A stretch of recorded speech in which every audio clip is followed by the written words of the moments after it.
ngok bokki jërë ngeen jëf ñu ngi leen di nuyu bu baax am mbégte bu yaatu dalalal leen tey ci Eyeafrica TV émission bi nga xam ne dinañ ko amal ci buñ ne ëllëg la independent muy independence if ni ki niñ leen ko diggee woon ci fan yëpp ngeen gis ko ci fly yi ak itam si promo yi nga xam ne defoon nañ ko noonu lañ koy amale tey jéggalu itam ci yéex a door gi ndax juróomi waxtu lañ leen waxoon waaye léeg-léeg machine moo ni mel am nañ mbégte bu yaatu tey ji ñu nar leen digtal programme bu am solo boo xam ne dañ bëgg a taxaw seetlu ndax Gambie moom na boppam ci juróom benn fukki at tey ji Gambie bu fekkoon ne nit la ñu ngi wax ne mag dikk na juróom benn fukki at ci koom gi juróom benn fukki at ci mbay mi juróom benn fukki at ci yoon ak yoonal muy justice waaye juróom benn fukki at ci xëyu ndaw ñi muy li nga xam ne mooy youth employment waaye ci yeneen fànn yoo xam ne bëgg nañ ci def taxaw seetlu loolu moo waral Eyeafrica TV buy def taxaw seetlu yooyu dafay bëgg di indi ñoo xam ne moom nañ seen bopp maanaam dinañ mën a xalaat te duñ ci xool wala duñ ci am parparloo moo tax tey ñu indi fii suñu ay jàngatkat muy ay panélistes yoo xam ne dinañ jàngat réew mi ci juróom benn fukki at yi nga xam ne am na ko ginnaaw ba nga xamee ni ay jàmbaar jugoon nañ taxaw xeex ngir ñu jugee ci loxoy tubaab bi ngir moom suñu bopp di mën a xalaatal suñu bopp ci wàllu politique di mën a xalaatal suñu bopp wala di jëfal suñu bopp ci wàllu koom loolu yi tey dinañ ci waxtaan fan lañ ci toll ci keroog ba nga xamee ni jàmbaar yi xeexoon nañ bañ moom suñu bopp ndax dañ ko war a màggal ci di ree wala dañ ko war a màggal ci méttit loolu yëpp dinañ ci mën a waxtaanee tey ñi nga xam ne ñoom lañu àndal ci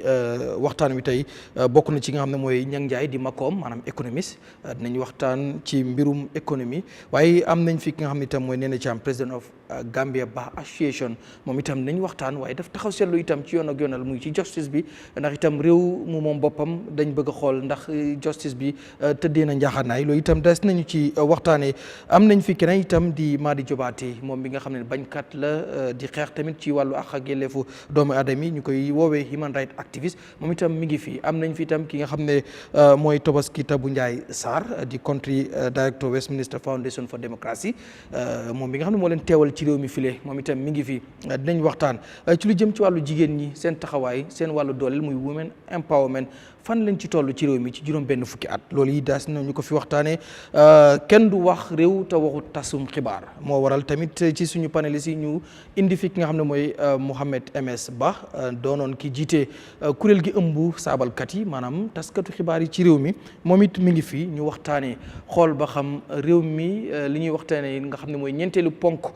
ci réew mi muy presse ndax moom na boppam ci juróom benn fukki at loolu yi mooy li nga xam ne dañ ci waxtaanee laata ñuy dugg ci waxtaan bi ñi fi nekk ñëpp bëgg naa ñu nuyu wante ak yéen ñu def ko benn yoon waaye dama koy njëkkee ci jigéen ñi ndax xam naa Nyang Njie loolu la bëgg Madi Jobarteh loolu la bëgg MS Ba itam noonu la ko bëggee ñu njëkkee ko rek ci Nene Cham moom mi nga xam ne moo jiite kuréel gi ëmb layokat yi ci réew mi muy président of Gambia Bar Association madame Cham kontaan nañ trop am la tey ci Eyeafrica TV bàyyi la nga nuyoog ñi nga xam ne ñi ngi seetaan. asalaamaaleykum wa rahmatullahi taala wa barakatu ñu ngi la nuyu ay TV seen bindkat yi ak seen seetaankat yi di nuyu tamit suma brothers yi ak suma sister ñi nga xam ne ñoo toog fii tey di leen gërëm ci teewaay bi rafet na man maay nag leen am si can ay comme ni nga ko waxee rek maa jiiti jërëjëf monsieur Nyang Njie maa ngi lay jaajëfal bu baax non dama bëgg ñëw nii moom moo ubbi ma bëgg moom mu tëj nuyoo bi waaw noonu laa ko bëgg a defee waaw jigéen ubbi ko jigéen tëj ko waaw moo tax ma bëgg a ñëw ci yow noonu yes. jërëjëf asalaamaaleykum mbokki Gambia maa ngi leen a nuyu di leen sant di leen gërëm di leen ndokkale si bés biñ am moo xam ne mooy 18 février man Nyang Njie nag économiste la and a consultant in the Gambia but dama nekk koo xam ne it mbiru dëkk bi daf ma itteel dama seet di ci wax suma xalaat te xooluma ci bët. macha allah Mohamed Ba maa ngi lay nuyu am naa tamit mbégte bu baax dalalaat la tey fii ci Eyeafrica. jërëjëf suma naataango di Garmi di tamit am mbégte di toog ak suma kilifa yi ñii yëpp suma ay kilifa lañ. di wax ne rek kontaan naa torop si jotaay bi xam naa balaa ñoo xuusandi ci waxtaan bi rek ma dal di nuyoo askan wi ñi nga xamante ne ñu ngi àddu gannaaw bu ñëw taaxeerlu. jërëjëf monsieur Jobarteh maa ngi lay nuyu di amaat mbégte janowaat ak yow wala jàkkaarloowaat ak yow again waaw jërëjëf asalaamaaleykum ñu ñoo seetaan kontaan naa nekk fii nii ak muhaaba yi man am nga noo ko waxee rek ñun moom dañoo bañ waaye ñii ñooy xam borom xam-xam yi so waaye kontaan naa trop bés bi naka lañ ko waxee sax bés bi nekk tey pour toog fii bu wax mbiri réew mi jërëjëf waaw ma ñëw si mooy baal rek ma woy la xëy na anti Tabu Njie amul problème ñu ngi kontaan bu baax am la tey fii nii ci plateforme bi ñu ngi lay nuyu di la bàyyi nga nuyu ñuy seetaan jërëjëf Garmi may wax rek ne asalaamaaleykum mbokk yi waa ITV Africa ak suma naataango yi nga xam ne ñoom laa toogal ci plateforme bi di nuyu ñi nga xam ne ñoo seetaan waaw di kontaan rek ci ñëw bokk ci waxtaan bi nii nga xam ne moo di soxal réew mi moom la ñoo waxtaanee kontaan naa torop di ndokkale na Gambia yëpp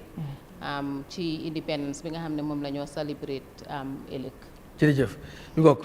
ma dellusiwaat ci madame Thiam tey Gambia am na juróom-benn fukki at ñu war koo màggal suba ci talaata ji bi Gambia amee juróom-benn fukki at tey bu ñu la waxee Gambia yegg na fu mu war a màggalee 60 years. lan ngay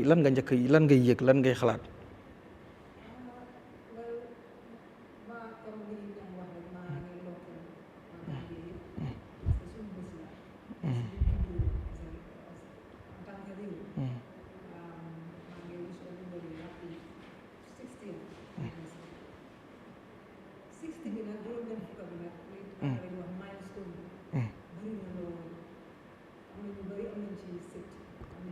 ok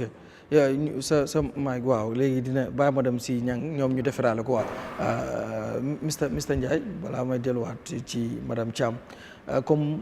buñ ne Gambia am na 60 years comme ni koy ñuy waxee foo génne si réew mi billboard si all over yaa ngi gis Gambia at 60 ñu war koo màggal tey en tant que Nyang Njie sa réew am 60 years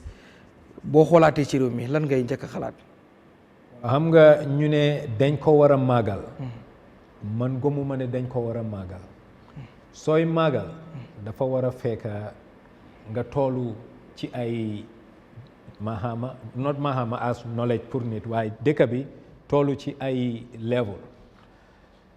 Gambia at 60 dafa war a nekk waxtu boo xam ne man de su doon dama am kaddu ci réew mi te ñuy maa déglu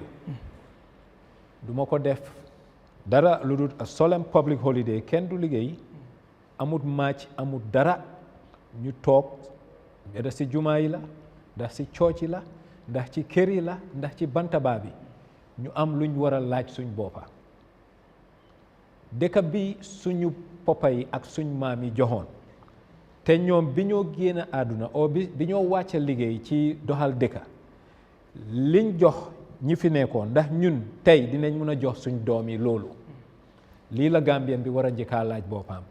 dëkk biñ doona ci suñ maam yi ndax ñun su waxtu jotee ñu war koo jox suñ doom yi mun nañ leen a jox li leen suñ maam yi joxoon li tax tey soo xoolee ma dooree ko rek ci bori government di leb ma jox la simple exemple OIC summit bi fi mujjee moto yu bari yi jënd dañ leb xaalis na la óor ne tey xale bu juddu si lopitaan bi 18 February 2025 su amee 18 years or 20 dugga si workforce bi di liggéey dina fay pour moto yooyu te liggéey naa ñaaw moto yooyu fi lay ñaari at jaratuñ dara dañ koo jël oxin ko moo tax nag bala ñoo célébrer ñu toog xalaat ndax ñun fiñ jublu foofooy yoon bi. Gambia at 60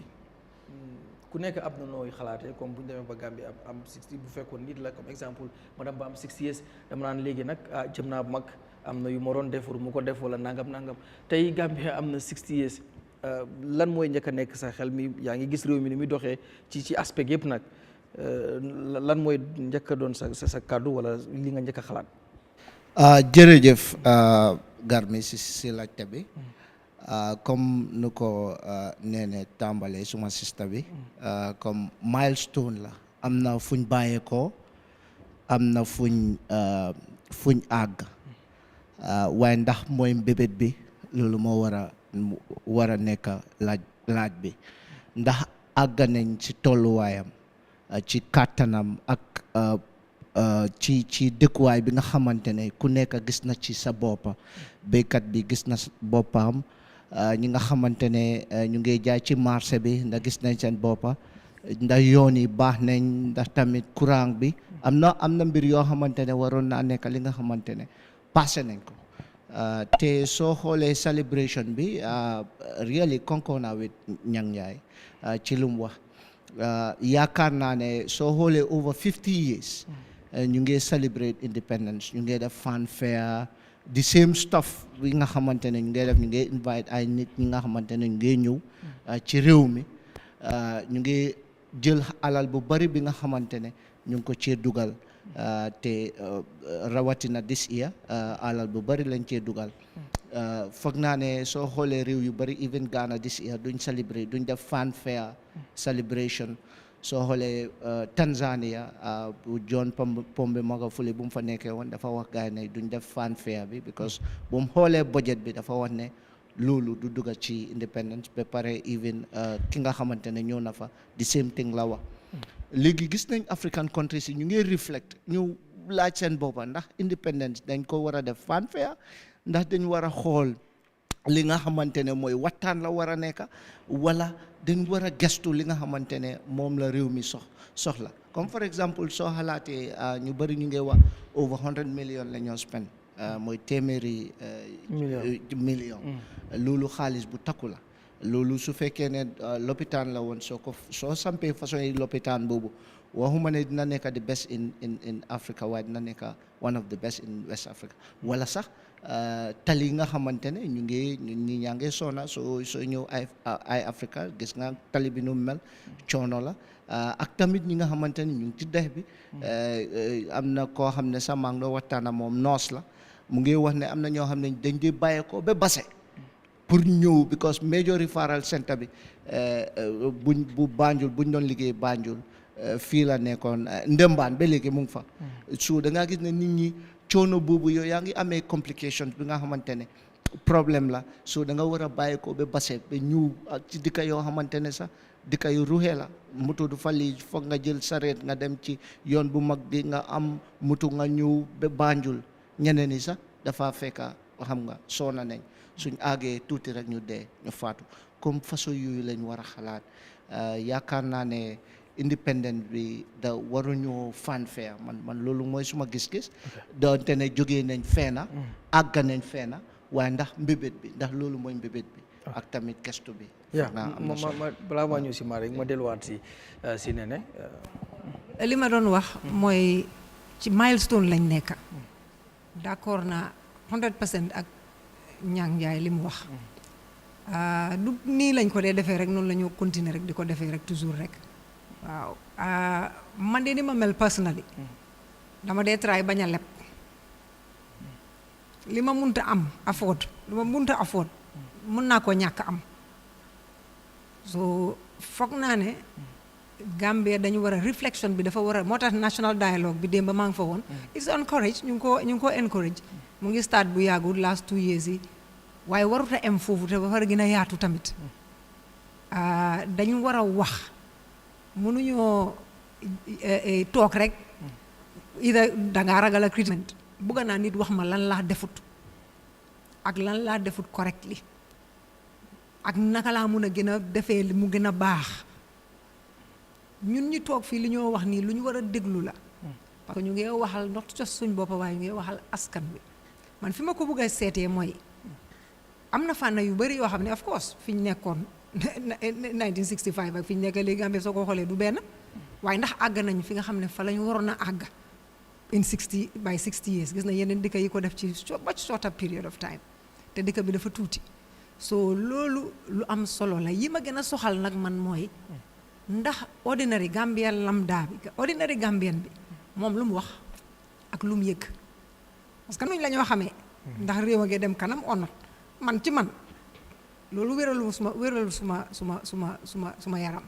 so dunda bi number 1 nañ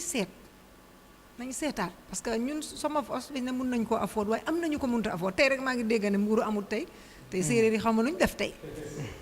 séeréer ñu ngi kon pëli suba ba tey ne pëli jagar lakkaluñ leen mburu dégg nañ dañ koo waaj a yokk si soo really dañu war a nguur gi dañu war a jóg taxaw nañ jóg ñu taxaw ñu dimbale ñu ci basic needs yi dunda bi paj mi school yi liggéey yi pour ndaw yi gis nañ xale yi maa ngi ko doon wax démba biñ annoncé yoon yi Spain ak fii nii mënuloo xëj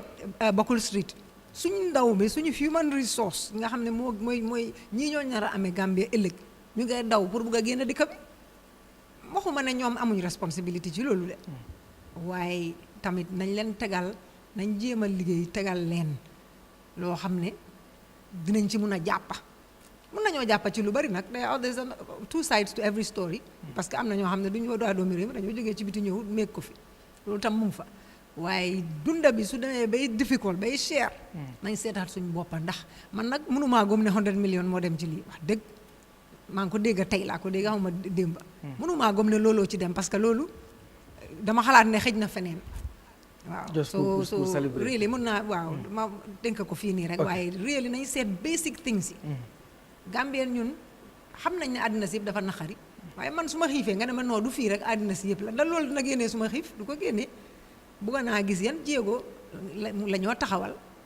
pour ma mun a am lu ma lekk kay Gambia dañ daan añ reer ndéew waaye am na ñoo xam ne ñaari yoon la ñoo lekk léegi ak so many li ñuy def mu correct loolu jaruñu di ko repeat saa yu nekk mun nañ koo wax ñu acknowledge ko waaye liñ defa gut ak li nga xam ne moo gën a am solo loolu de foog ñu joxoñ ko teg fa baaraam te joxoñ ko teg fa baaraam loolu lu ñu war la ci fànn yu nekk nag dama joxe ak exemple yi rek ba ma xam naa bi round bu njëkk bi la waaye bëgg naa ñu gën a am fuñ taxaw ci yu bëree bëri Mr Jobarteh comme ni mu la ko waxee rek comme bu ñu nee 60 years di same correction la rek ok jërëjëf man fu ma dooree mooy ne first suñu nee 60 years ñëwuñ rek éega fii nii so am na ñi ko liggéey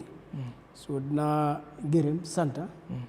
ñi xeex bi bañ am li ñoo wax independence di ko dooree Edward Francis Small ba ñëw wàcca si Jawara te du ñoom rek waaye naka la seen compagnon si ñi doon xeex pour ñu am independence ñoom PS Njie ñoom Reverend si Faye ba tey jii nii sax ñu ngi am ku bokkoon si ñoom moom mu ngi dunda sax ku ñëw wax MC Cham te reason maay def loolu mooy ne dama read interview am bu mu joxee tey au démba and wax na about pour ñu fàttali kilifa yi ci gannaaw ñu fàttalikul waaw so I think it is important pour ñu ma wax loolu noonu number two pour wax ne tamit appreciate naa seen xeex ak lu ñu jox ñun doo xam ne tey loolu la ñoo wax ne ñu am independence waaye tamit ne man dama bokk si ñoo xam ne jël ne independence du 1965 18 February suñ independence mu ngi dooree 24 April 1970 xam naa boobu beneen wax la moo nekk dinañ ci ñëw waaw so finally mooy pour wax ne rek at 60 years man maa ngi si naxar ak tiis waay because war suñ dëkk bi lu mu am luñ mun war nañoo jox dëkk boo xam ne dëkk yu nekk si àdduna si suñ ne yi léegi naa develop Gambia foofu la war a bokk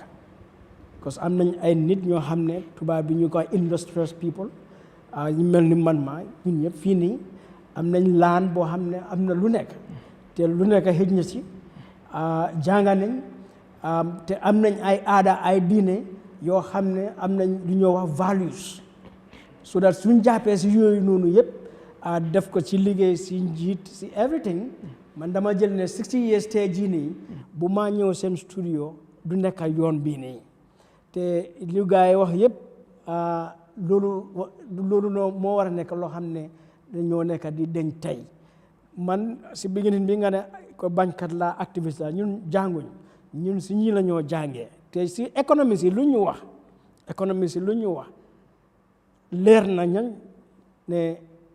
ñaaka dafa bëri si réew mi dundin dafa jafe ak te dem sax ku juddu tey comme ni ko ñanjaay waxee mu ngi juddu ak bor si loo xam ne si neen ñi nekk ci luwa comme nee ne seen wax la ñoo toppa ñun ne suñ luwaay mutuñ suñ luwaay dañ des suñ luwaay ngi si ëpp a baaxuñ te luwaay niñ ko doxalee du dee jaar si yoon loo xam ne dafa aar ñun suñ aha xam nga comme ñun ñooy doomi réew mi ñoo amee réew mi ñi nekk si mbiri jigéen ñi ak yeneen faana comme ñoom tabi fu ñu nekk dañoo jàng si ñoom te ñoom seen xam-xam luñ ñu jox te di ñu woon dëkk bi nu mu mel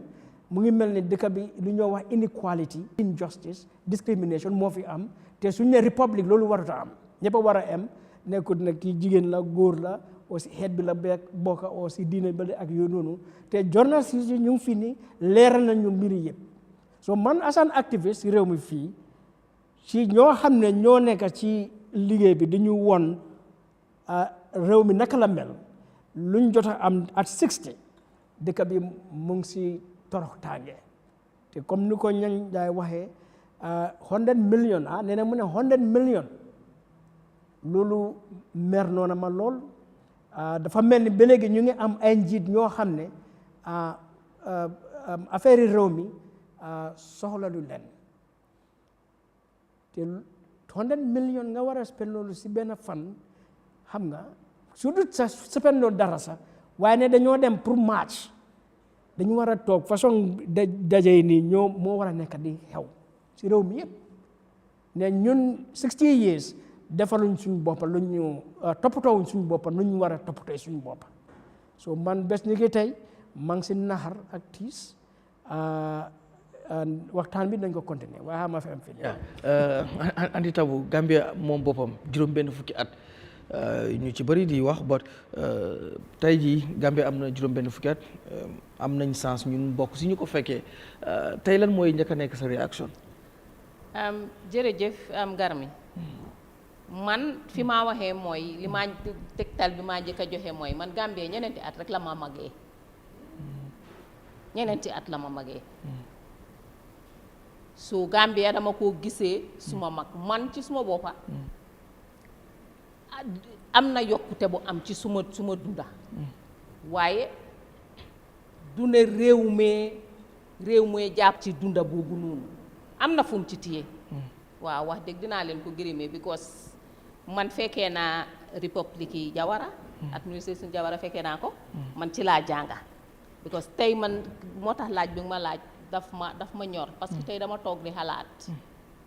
man policy yi defaroon ma jaar ci man naka laa ci génnee because foundation dafa important trop comme ni ko ñuy waxee education lu am importance la man su ma génnee ma gis xale yi comme tey bi maa ñëw dama foog nga Bakoteh laa dikkee dama foog nga Bakoteh rek la xale yi di jàngee te suñ génnee dama di tiit nit ñi fan lañoo jëlee liggéey tey bi maa ñëw fii ci yoon bi ba ma gis xale yi dama doolee tiit ci fi réew mi toolu comme ni ko suma collègue si waxee rek réew dañ koo waxtaanee réew foog rek ñu toog waxtaan xoolante ci biir boot waxante dëgga sa dëgga fi réew mi toolu mënoon naa demee neneen lu mooy lii because lii am soo ne suñ maam yi ak suñ papa yi xeex man suma papa politicien la woon yi xeex pour Gambia egsi fii nii suñ ewu woon tey ba gis fi Gambia toolu waxuma ne dinañ ñu wax jaajëf de waaye ñoom dëgga dinañ am lu leen metti parce que Gambia fi moo demee mooy réew mi man ci suma gis-gis réew mi teguñ ko fenn parce que réew mi moo ëmba nit ñi réew ni moo doxee si nit ñi nga ko xoolee fi mu nekk nii soo comme ni ko neene waxee soo demoon tey biñ ne am nañ agreement pour xale yi dem xale yi war a toog defar réew mi su nekkee ne dañ mel ni ay picca yoo xam ne soo leen tëjee soo leen ibéri ñu naaw da nga war a tiit because yow ñii suñ demee kan mooy defar sa réew te Gambie am na ndaw parce que ndaw ñi ñoo ëpp ci population bi ma ñëw nag ci mbiri jigéen ñi parce que bi ñoo xeex independence jigéen ñi nekkul ne góor ñi rek a xeex jigéen ñi tamit dañ xeex history wana ne na bi ñoo wàccee di Union Jack jigéen bu boot doomam dafa jubileet ba dee si puusante bi ak kontaante boobu noonu xew dañ ko ci puus ba mu dee kon jigéen am na lum fay Gambia ñu di ci dem ba léegi dem nañ ba teewlu foo xam ne fi mu nekk mënoon nañoo am jigéen ñoo xam ne dañoo bokk ci fi ñoo nasee fi ñoo nocce waaye ba tey dañ fa sooxe te inéqualité bi Madi di wax yaa ngee seet réew buy jëm kanam wala buy développe ci façon ci màndarga yooyu ana jigéen ñi ana xale yi ana ndaw ñi lanay seen taxawaay si réew mi naka lañ leen gisee ci réew mi naka lañ leen a jàppalee ci réew mi di leen aar ba pare di yokka di kontaan si seen aha ak seen yelleef nee am xam na li ma wax waaye foofu yëpp soo ko seetee indicateur si yëpp mandarga yi yëpp dafa wane ne ñu ngi wàcca soo man tey sant naa yàlla fekkee naa sant naa yàlla ne Gambia dem na ba waxtu bii ak yim jaar yëpp jóg na ba taxawalaatal boppam waaye mënoon naa demee neneen mënoon naa taaru mënoon naa gën a taaru ok mënoon naa gën a taaru mooy lii right I don't know non non waxtaan la yes so bu mu ne Gambia mu ngi ko magee 4 years waaw so Madi mu ngi ma magee 5 years xam nga juróomi at yes mag la all right especially man lu ma dee wax dama dee am response from government ak nit ñi sax waaye def nañ dara because suñ nit ñi dañ tam di look at things like half full or half empty all right te man dama foog ne loolu daf ñoo distract xam nga because mën nañoo toog fii ñu ne another country bu ñoo wax Singapore ñu ngi am independence in August 1965 all right by 1990 Singapore ñu ngi move from stage bu Gambia nekkoon 1965 to a first world country te tey 2025 Singapore is among the top 5 countries xam nga seen njiit gi at that time Lee Kuan Yew bind na book Singapore the story of Singapore from first world to third world so that I think lu nit ñi war a xam mooy ne suñu ne Gambia like pour man naxar active bi nii jànga boobu noonu bu mu wax di those policies ban ci laa benefit am jànga ñun ñëpp fii nii all right te suddenly look at ITV ñu ngi li fi mën nañoo point example zone because léegi-léegi nga dégg benn ministre mu ne te ñu ngi am 25 TV stations te pour mën a wax ñun rek ñu ngi jëm kanam but the point is ñi jëm kanam noonu like ñun fi toog nii da nga realize ne we are just samples nee na mu ngi wax ne bu moo in Banjul Buckle Street mbiri this passport yoon bi nu mu feesee so you look at that number of xam na youths desperate ba feel ne damaa dem Spain pour dem for assurance not to mention the back way that Gambian dafa feel so desperate in this country because opportunities are not there when resources are there nga say soon am so ñanga dina wax si mbiri economy bi soon debt and loan and taxes the amount of wealth bu Gambia government bi accumulate and then you look at luñ dellu back to the people pour jox leen bindin bu bee fu ñoo mën a settle and things like that so I think waxtaan bi about this country man lu ma wax ni ñoo seetaan and citizens buñ toog di rationalize unless soo xamutee Gambia or soo xamutee the potential of this country xam nga te Gambia is not an isolation, it's not an isolated place. I mean it's not an island and luñ mënut a def keneen def na ko far more te nekkut ne dañ am any incentive or any opportunity greater than us. ok mu ñëw si Mr Njie Njie comme tey ci wàllu koom gi muy économie bu ñu war a xoolaat réew mi juróom benn fukki at ndax boo xoolee ci Barrow's administration comme ni ñuy waxee ñu bari am na ñuy jàpp ne comme koom gi nekkul di dox waat am na ñuy defend ne économie mu ngi dox bu baax am na ñu lay wax sax comme ñun suñu xel màccul si wàllu boobu moo tax ñu indi la fi naan IMF joxe na lii wax na lii sometimes boo nekkee ci réew mi dafay mel ni ñaari économie moo fi am because am na ñu lay wax ne économie bi mu ngi taxaw mu ngi baax am ñu lay wax ne économie Gambie bi nu mel nangam ak naam tey ak fu ñu toll nii ba juróom benn fukki at ndax koomu réew mi fu mu toll nii foofu la war a toll. suñu waree waxtaanee lii dañoo dellu 1965 ñi jóg dox man duma koy ooyee xeex dañ dox pour ñu am independence li tax ma ne dañ dox pour ñu am independence 1960 ba 67 dëkki Afrique yëpp tubaab yi dañ leen a jël leen dicté anglais bi woo bi jeexee dañ daanu Americans si ñoo indi Marshall Plan lebal leen pour ñu liggéeyaat seen dëkk yi kon koo xam ne dañ koo jël léegi moom mu nekk ndóol ñuy koo jox kooku mënut a amee surga noonu lañ ñu xoole soo ñu jël leen waaye biñ ñu joxee dañ ñu jox political independence ba pare jël economic independence ci suñ loxo loolu moo tax bi colonial bi demee suñ economic architecture bi dafa remain the same lu ma miin remain the same béykat bi dafa toog ci àll bi di béy gerte pour mu dem Geneva ou Angleterre Cadbury Nestlé and others in 1965 ba 1974 75 chocolate boo lekka Angleterre fii la gerteem jógee because dañ amoon lu ñoo high confectionery nut suñ gerte gi doom yi dañ dijoon fertilizer amut compagnie yi liggéey chocolate yëpp moom lañ bëggoon so ñun suñ économie dëkk yi was to service the colonial not to develop the country loolu lañ continuer and fu mu nekk nii li tax économie bi mënut a dox the economy is not responsive to li dëkk bi soxla démographie dëkk bi dafa wécceeku léegi ba nga xam ne mun nañ ne 69% dëkk bi ay xaleel lañ waxuma ñiy ooyee seen boppa xaleel tey te ñu ngi am ay 54 years ne youth lañ maa ngi wax the definition of youth ñooñu ñetti yëf lañ soxla jàng bu baax seen wér-gu-yaram bu baax ak opportunities for upward mobility ñu ubbeeku whether dañoo nekki entrepreneur o dañ leen a absorb ci private sector bi waaye économie Gambia bi man de yàgg naa di ko wax te dinaa continuer di ko wax dafa am lu ñoo ee macroéconomie dafa war a am ay key drivers agriculture 1974 78 79 tonne ci gerte biñ génnee Gambia génneetuñ ko fi total acreage bi suñ maam yi daan béyatuñ ko te tey la population bi gën a yokku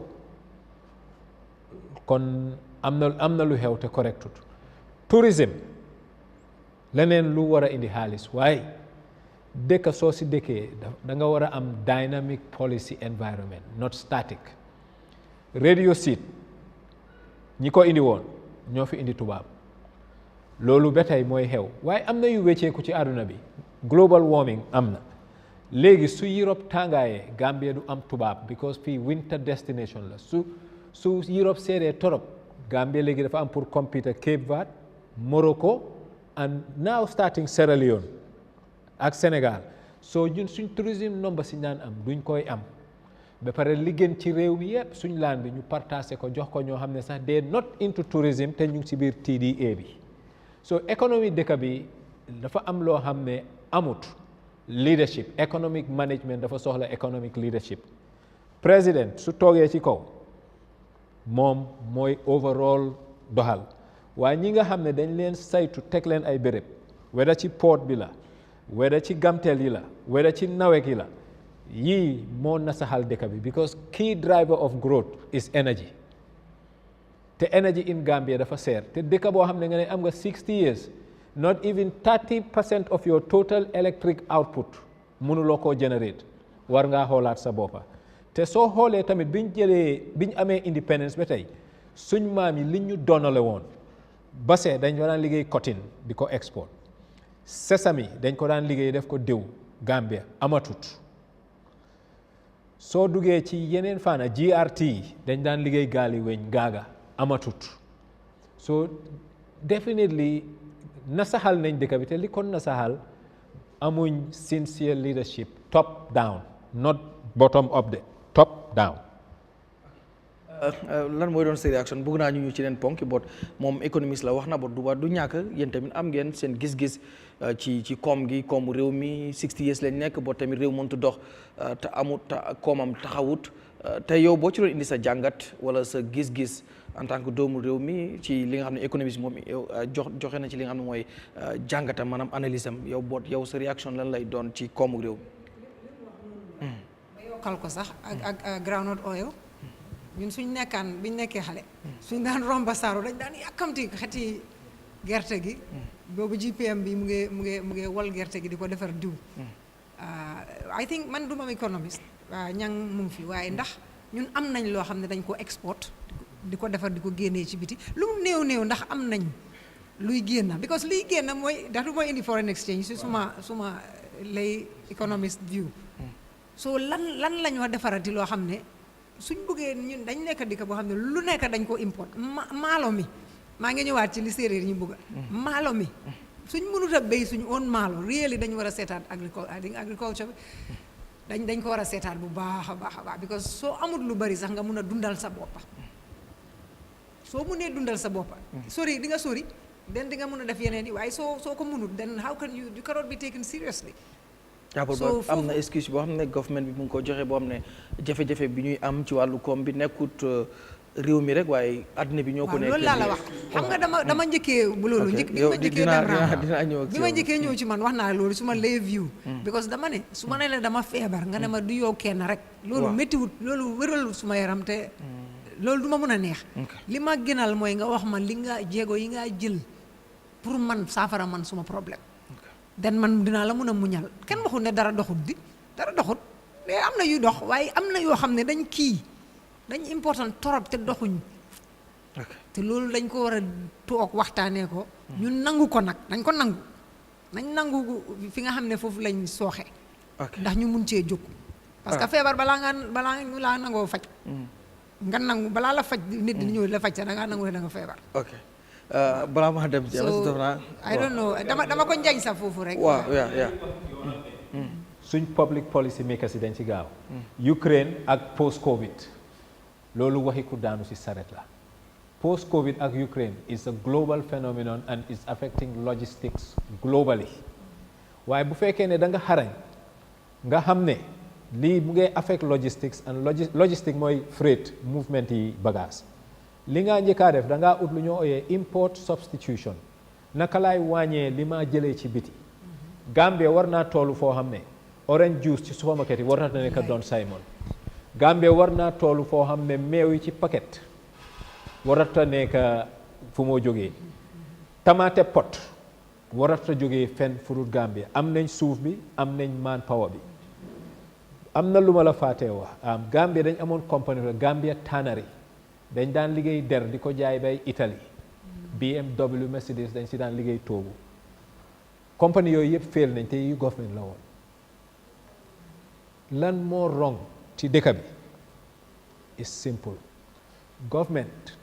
civil service public servant du place pour ut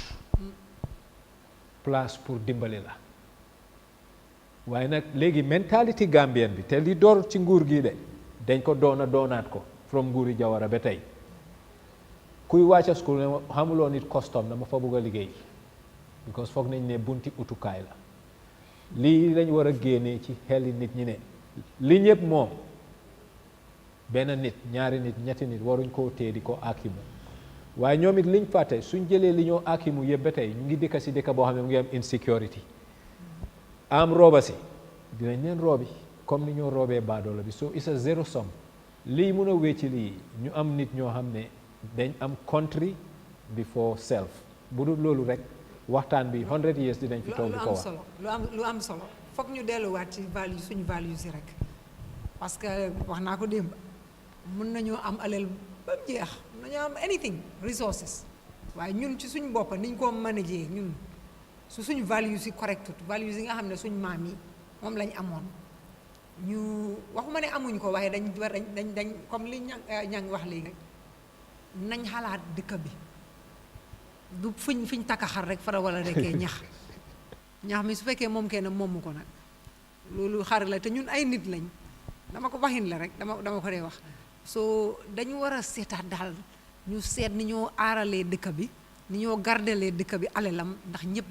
mun cee gis seen bopp waaw loolu am solo am na loo bëgg dama ci doon di bëgg a yokk rek di am ci policies yi ñoo defar because réew mi soo ko seetee nit ñi rawatina nag jigéen ñi ak ndaw ñi nañ ñu gisee ne resource lañ because jigéen ñi soo demee ci informal sector bi sax fa nañ uppa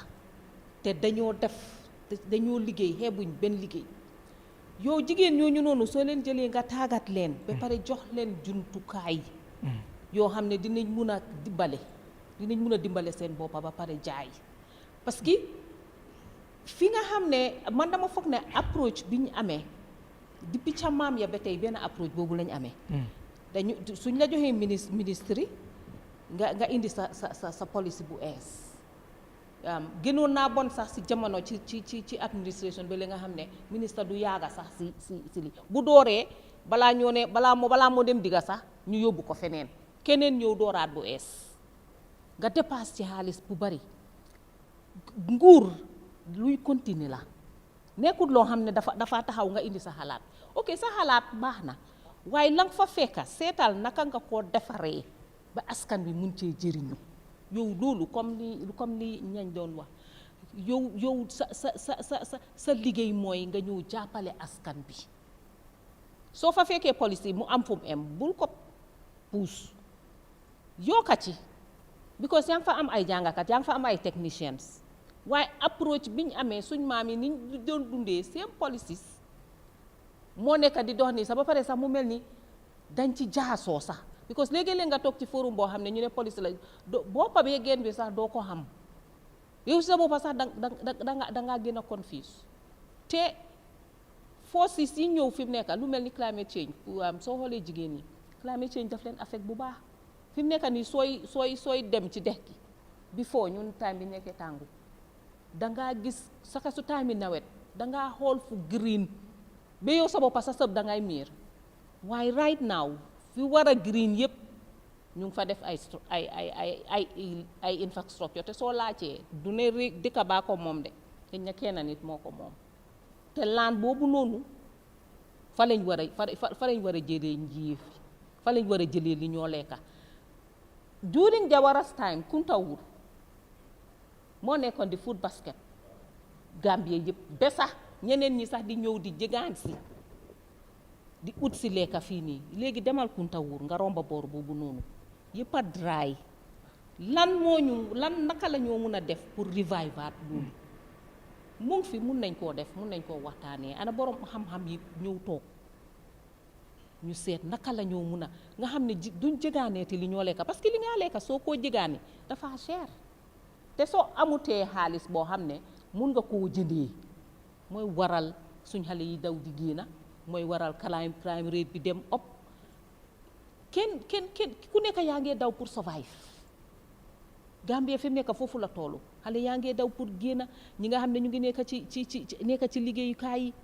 ñu ngi seet ban bunta moo fa la ñoo mun a tibee te xam nga dafa daw yaram because li askan wi moom yëpp kenn ni su ko bëggee jëriñu dina metti torop ci askan wi. Mr Ba comme économie bi lañ toll doo di nga am tamit xëy na sa réaction wala sa gis-gis because man économie bi ñu bari ñu ngi ciy wax but am na kuy wax ne moom boo demee si marché bi bu déggee économiste bi di wax ne Gambie seen économie mi ngi taxaw mi ngi stable mi ngi nangam waaye moom bu demee si marché moom filut ko comme moom noonu la ko gisee koo xam ne xëy na du économiste waaye xëy na moom mi dem si marché bi tey MS lan nga ñuy wax ci koomu réew mi 60 years lañ am Gambie am na juróom benn fukki at léegi bu doon kii sax léeg-léeg am na ñoo xam ne 60 years seen bëñ yi dafay tàmbalee dem waaw comme gars yi foog naa wax nañ ko fii soo xoolee ñun suñ structure bi nu ñoo amee comme pour suñ dépasser réew mi loolu ba léegi ci ñun comme di same la da nga dem si naamo yi lempo yi nga dem dajale ko ñëw fere ko dajale fere dafa mel ni ne dañ dee jël ay naamo pour mun a doxal government pour mun a nga gis ne government bi daal du nasax du lii daal comme xaalis bu ñëw jël dañoo service government su système boobu moo fi nekk ba léegi comme nekkul programme based budgeting nga gis ne koom-koom yi réew mi dafa war a koom-koom bu nekk comme dalasi bu nekk wala 100 dalasi bu nekk am na lu tax ñuy ko dugal foofu lu tax am na pour mu jur dara ci ëllëg and secondly soo xoolee koom-koom bu gën a rëy ci lu ñoo am mooy ci naamo yi mooy tax revenue moo ëppa te réew bi nga xamante ne moom tax rek nit ñi la moo ma ne fay leen ñu dajale loolu ñu dépasse réew mi nu moo doxalee réew moomu du musa dem ci kanam te Gambia ñi wax nañ resources yi soo xoolee suñ river Gambia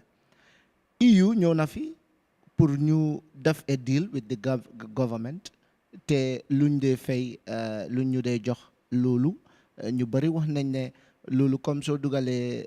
pusa si biir ndox si biir géej noonu la mel ci xaalis te ñoom ñu ngeen njëriñoo ci suñ ay mbir donte ne ñu ñoo jox ay budget support ak yu demee noonu because xam nga lu bon ci réew mooy dependency xam nga Gambia partnership is good pour nga am donor support is not bad waaye comme dependency comme for example even yow maa yow suñ dëkkee every day ma ñëw ma ne la jox ma ndéewoo añ reer jox ma ndéewoo añ reer yow man dinaa ci man comme daal duma tekki ci loolu ona sanga yow nag tamit dina la soof comme Donald Trump mu ngi nii mu ngi téye loxoom bi mu ne am na yoo xam ne waa xaalis yu bari waaw comme yooyu noonu léegi Gambia am na yow programme yoo xam ne duñ ko mun a saafaral ona sanga su man force mooy suñ budget bi one is the expansion of the budget mooy ñu gën a yaatal li nga xamante ne mooy suñ koom-koom bi fu moo bàyyeekoo du tax revenue rek waaye non tax revenue mu ngi fa for exemple suñ mining side si dañ ko démba sax maa ngi doon laajte kan la barki démba maa ngi ama Seyd Mati programme Q radio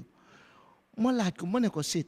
foog nga ne ñun sax xam nañ ñun suñ resources yi parce que ñu ngi doon wax mbiri resource foog nga ne ñun suñ poids si resource xam nañ ko ñun à ce dëkk ndax xam nañ ko luy bàyyeekoo ci géej gi luy bàyyeekoo si suñ forest bi lu mun a bàyyeekoo si suuf bi ndax ñun dañ dee toog gestu assess loolu comme yenn yi foog naa suñ yaatalut loolu su fekkee ne tax revenue rek la ñoo dépend ak dono ak loans loolu foog naa ne moom Gambia du dem de foog naa ne loolu dina nekk problème si suñu réew mi basically Mr Jobarteh nan nga gisee économie bi I mean, I think si luñ jot a wax man su ma toogee reflect on all of this because nee wax na something like nekkul ne dara doxut and Nyang explain na list na things I mean institutions or xam nga initiatives yu amoon so that man when I look at it from the first republic tey jii nii so fundamental problem is leadership, all right? And leadership here is not just say government, say president, but technocrats, the lawmakers, because they oversee the governance and development of this country. So that luma gis moy even though this stage bi lañ nekk nii a very terrible situation. There are a lot of good initiatives. Like Time Jawara, when I sit and look at it, ñu create lu mel ni Nari, ñu create lu mel ni Gambia College, GTTI, MDI, or Ginoy Technical Training School, RDI, the companies he talked about, even Jinri, that was a Jinri somewhere in Basse. These are all things you have lola rewmi sohla pour mëna develop. In fact, Time Jawara amon a ministry for industrial development. So meaning the idea was there to industrialize this country. All right. Now the issue is nakala lemebe all of those initiatives mununyo prosper, mununyo flourish to take this country to another level. So that even when we come to Jammeh's time, we can point to a number of initiatives and institutions they are necessary for national development. All right. Now the issue is therefore, how come those institutions, initiatives could not deliver? And that lack of delivery, that lack of performance of public institutions, for me is a fundamental leadership problem. But in the heart of it, there is a value system, accountability, for example, not to mention integrity, honesty, and all things like that. So that ñun as Gambians need to face each other, comme tabu num ko waxe, we tell truth to each other. That our intellectuals, our technocrats, our elected and appointed public officials, they have the new feel. Because it's not like jahanguñ or hamuñ, they in fact journeying steps to create necessary institutions, necessary initiatives that could deliver this country, but ñu bàyyi ko dem fail. And all of those things collapsed. And unfortunately, that trend better jini continue. They might read even ports, Gambia Ports Authority, legi ports dañ ko joxe. For example, all right, to some Turkish company. Yes. Gamtel, Gamcel, these are all public institutions that should be able to deliver, perform and deliver person development. So a day like today, I think they want to talk really and tell truth to each other. Because if those things worked, I believe that if GTTI definitely what should go there, GTTI should create our technologists, our scientists, our inventors. ñoo xam ne dañoo invent suñ moto yi tey Gambia dafa war a defar moto Gambia téléphone yi Gambia ñu manufacture our own phones lu tax duñ ko mën a def really why so when you look all around it looks like in one sense we have all the necessary stuff because I was saying it somewhere Jawara dañ create a university but maybe we don't need a university. If we had invested, you take care of GTT and Numware, it's a mini university. Maybe name na but it's a university. MDI, Gambia College, IRDI, NARI. Your better genie, how come you are not giving us varieties of groundnuts and rice and so on, and augmenting agriculture to a level? Tabu wana kofi Kuntaur rice fields, Jahal Pachar. ñun suñ Boraba am nañ a whole rice field boo xam ne between Boraba Sankulakonda and Janjambur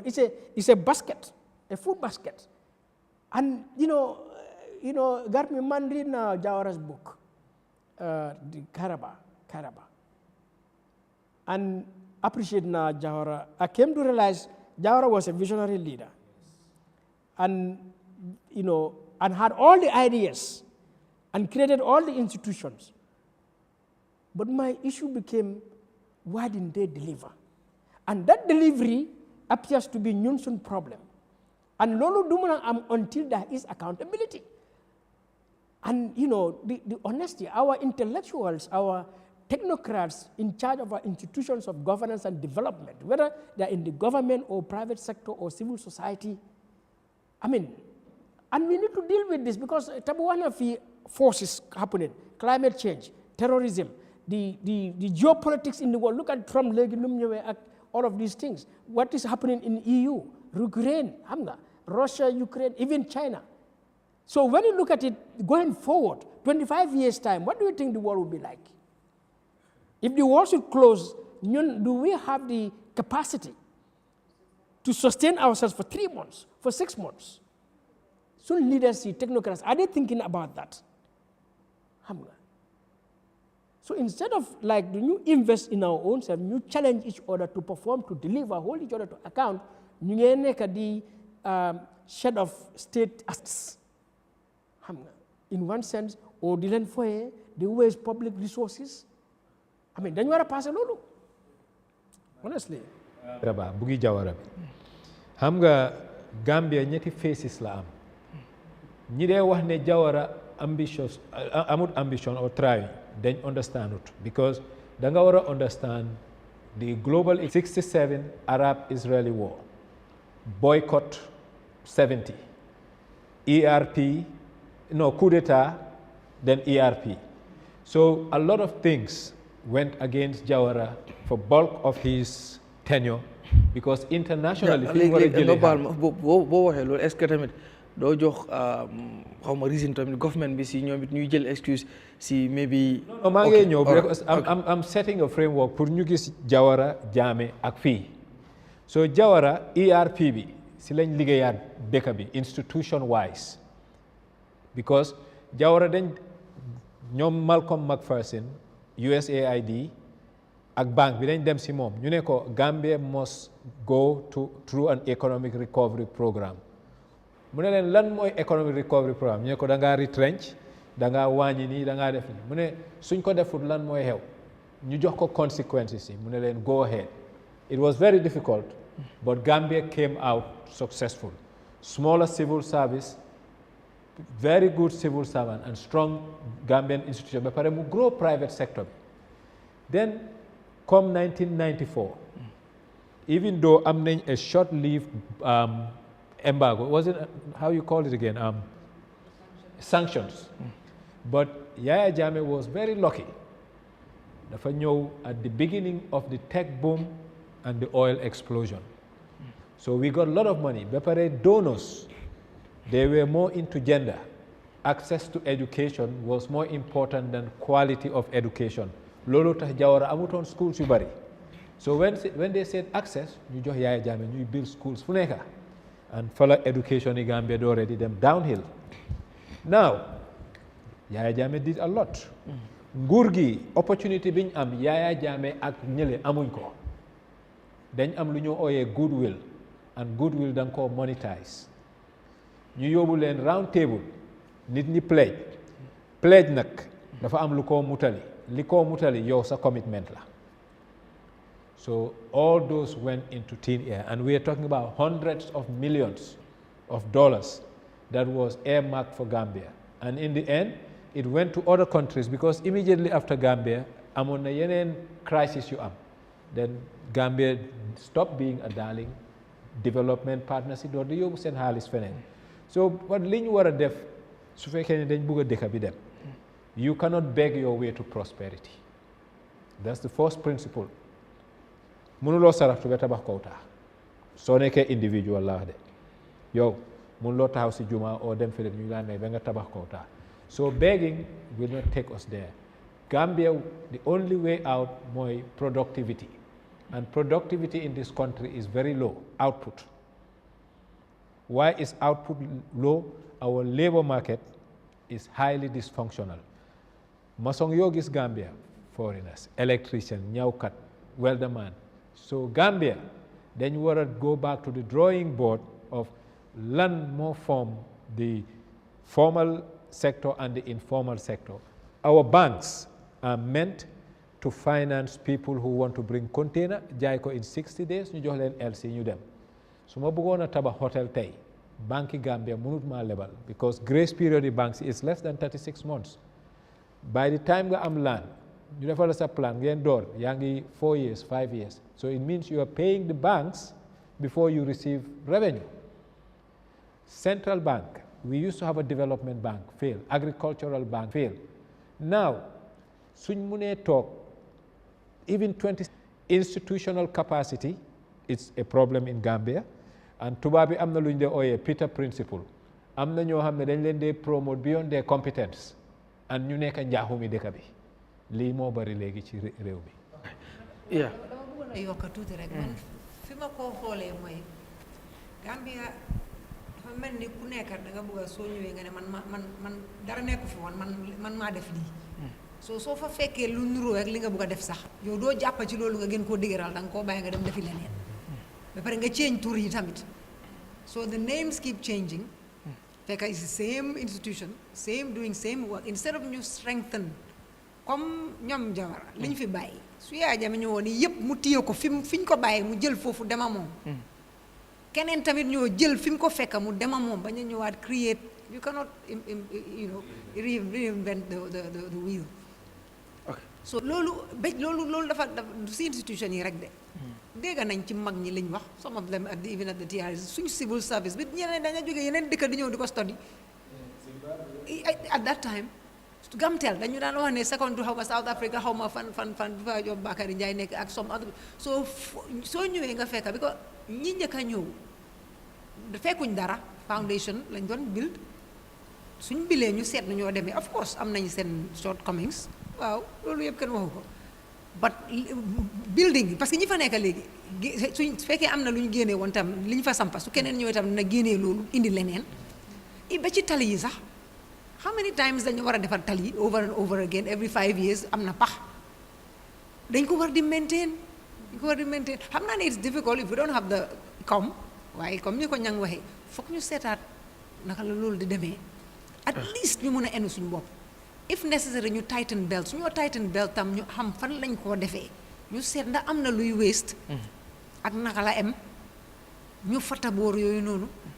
ñu delloowaat ko ci askan bi ko askan bi suñ gisee seen boppa ci ñu ngi seen biir yaa ngi fees seen education suñ ñëwee ci lopitaan am na time boo xam ne Sénégal dañ naan ñu Gambie di fi fejoose suba ferry bi dafa fees step indi gars yi ñu ñëw jënd marchandise delluwaat léegi instead ñun ñooy dem Sénégal so suñ private sector tam suñ jigéen ñi ak suñ ñeneen ñi eewu 4 am ñu ngi ci ko xam ne leen dimbali waaye dafa nañ ko yokka si loolu moo ñuy indi sax waaw ci mbiru ci pàccu jigéen ñi dama koy njëkkee ci anti tabou bu ñu xool tamit 6 years taxawaayu jigéen ak nan lañ jàppee jigéen ñi boo ñëwee ci wàllu politique ci fànn yu bëree bëri dafa mel ni jigéen ba tey dafa dellu ginnaaw juróom benn fukki at ñuy wax women empowerment jigéen ñi ñu leen di bëgg a xëccaaleel di bëgg jigéen ñi di leen bañ di ñu nekk féetale leen kër gi kese tey boo ñëwoon tey wala def réflexion wala xoolaat daf taxaw seetlu ci taxawaayu jigéen ñi ak ci du ñu leen war a boolee ndax tey am na loo mën a bégee si ne waaw 6 years day gis naa jigéen ñi léegi ñu ngi leen di wala ba tey dafa dellu ginnaaw ndax am na ñuy wax ne dafa dellu ginnaaw ndax jigéen ñi fi ñu war a taxawee wala nu ñu leen war a jàppale wu leen ko amoon na sax ci benn naam si nga xam ne amoon na bill wala boo xam ne mu ngi ko doon bëgg a xëccu pour gis ne at least jigéen ñi dinañ mën di taxaw fi nga xam ne mooy si pencum ndawi réew mi ci yooyu noonu waaye mujjutoon a jàll taxawaay jigéen ñi tey noo ko gisee yow. jërëjëf Garmi man su ma xoolee jigéeni Gambia depuis bi ñu amee independence ba léegi du ma bañ ne yokkute amut yokkute am na waaye yokkute bi am dafa néew torop comme ni ma ko waxee rek mënoon naa gën a taaru nii parce que taxawaayu jigéen ci réew dafa am solo torop waaye suñ aada yi suñ góom-góom yi tax na ba jigéen fu mu war a aaga daf dee métti trop pour mu aaga fa nguur nag wax dëgg moom mooy war a indi policy war a indi ay loi yoo xam ne dina mun a jàppale jigéen ñi waaye benn tey loi yi des na ndaam lu am na fa loi yoo xam ne ñu ngi fa waaye loi buñ génnee dinañ am luñ lonka ci loi bi ba nga xam ne dina tax dina indi gàllankoor pour jigéen because li xew mooy suñ constitution dafa recognize Sharia dafa recognize yenn luwaay traditional laws nga xam ne yooyu dafa tënk jigéen waaw pour mu génna waaye taxut am na fànna yoo xam ne wax dëgg am na yuñ taxawal waaw ne ñu jàppale jigéen ñi parce que policy bi nekkul rek ne benn banxaas rek la taxawal am banxaas dina am ñu ci dee yokka women empowerment waaye soo ñëwee ci suñ luwaay yi benn tey am na gàllankoor yu di indil jigéen pour 60 years nag ba léegi comme ni ma ko waxee si mbiri politique bi jigéen dafa sooxe torop jigéen foofu moom wax digga neex yàlla foofu su nguur jógoon taxaw ne def naa loi bii ne dinaa indi jigéen nangami jigéen ñu dinañ toppat ci loi boobu noonu mu am waaye foofu nguur dafa tëye loxoom indi nañ 2024 draft waaye man ci suma gis-gis du lu bon mébét bu baax la waaye su nekkoon ne dañ ko delloo waatoon comme ci 2020 draft bi biñ ko indee muy fukki jigéen ak ñeneent ak ñaar ñoo xam ne aji waay télé yi lañ ko jagleel dina doon gën a parce que suñu léegi député yi mun naa toog bi ñoo indi biir boobu noonu man ci ñi bokkoon ci biir boobu noonu ci laa World Bank dafa pare woon pour joxe dépasse pour fukki jigéen yooyu ak fukki jigéen ak ñeneent ak ñaari aji waay télé yi dem nañ ba seet assess si biir néegi député yi xam ne toogu because bokkoon na si liñ doon bañ naan waaye duñ xëcc dafay tuuti waaye ñoom demoon nañ ba def seen assessment gis ne mun naa jël up to téeméeri nit te ñooñu suñ ñëwoon tolluwaayi naam si daf doon nekk ci fo naa 83 ou 84 soo xam nga dina doon am sax place yu des yoo xam ne ñeneen mënoon nañ faa ñëw waaye ci li ma ko waxee rek political bi nekku fa woon waaw ñu waxtaan si rek waaw political bi ne ko fa wax balaa nga ñëw dama la bëgg a laaj correction si biir loolu anti tabou wax na ko ci lu jëm ci wàllu jigéen ñi dafa moom pour moom des na itam ñu ko wax tey des boobu noonu ndax foog nga ni government bi rek moo si am responsibility wala am na ñeneen ñoo xam ne seen responsibility ba si political parties ndax ñëw na ba tudd ñëw ci wàllu politique tamit. So because man I like specifics. Okay. So government dañ am primary responsibility. ñëpp a am responsibility. Every human being has a responsibility. But foog ñu realize that in this entity called the Republic of the Gambia, am nañ legal and political institutions yoo xam ne by law am nañ functions. Right? And so for that matter, government dañ am primary duty in all aspects of Gambian life. And part of that primary duty is to serve as an enabler, a catalyst, so that somebody like you wanting to set up something like this, the government should create the enabling environment, by laws or things. I mean, the economy, Nyang knows more about that, so that you should be able, with your talent, with your resources, with your skills, with your ambition, to find something that will catalyze you. So our women, they like to work. Because you liggéey garden, garden is not just economy, adala tamit. So that if you am a situation like that, government for mu set, because munga am that one single woman over there, I'm not interested in produce garden and need a lot of other things. Now, how do you dollar kokuno promumuna nek a good gardener? So that man suma sete from Bakau, opposite to Gambia. There's a women's garden there. Since I was in school, it was there. All right. Ngadem Banyulunding. All right. And Sukuta. Ngadem be, base dingagis every village almost,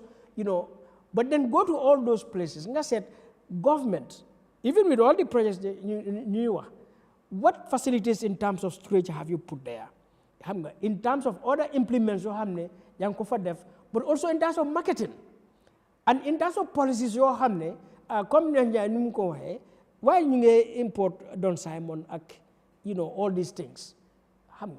When soon gardens young fee, soon those kind of things, soon hotels they can depend on that and so on and so forth. Few times, Madam Europe, one of the things, Madam Belgium, Madam to a Belgian supermarket. All the little things, milk, butter, blah, I noticed they are all made in Belgium. So Madam in Netherlands, I noticed all of them are made in Netherlands. If I go to France or UK, it's the same. As opposed to any woman in the Gambia, there is a male from Dubai, another male from China, another male from the Netherlands, another. Why Gambian male is not there? So, Nunsun government therefore, the value of agriculture, the role women are playing, and the importance prominent help those women to more impact overall on the livelihood and quality of life, on families, on communities. All right, not to mention individuals. So that for 60 years, explain. So that garden, it has run down. If you go to Banyulunding, it has run down. I went to Nyomi Lamen. It's another agricultural village. Horticulture. Horticulture. The storage facility there created by NGOs. And once some years ago, Madam UN has a report that you released, least developed countries report. And soon director one man government meeting UN meeting do madam de. No, so madam mandal do mawa. The madam deglu rek you release and report be. There was a minister of agriculture at the time and trade and government people you were there UN library in Bakau. You present report be you open conversation. Yes, our agriculture, they need storage facilities, transportation is a challenge. Your women need to have organic manure. These are government people. You may list one by one, lunch sohla pour horticulture. Man, my talk siganaw. That me, I was boiling. Okay, any more comments, any bone in anyone's chest? I broke my rule. I was not going to say anything. While sitting here, you people are government people. So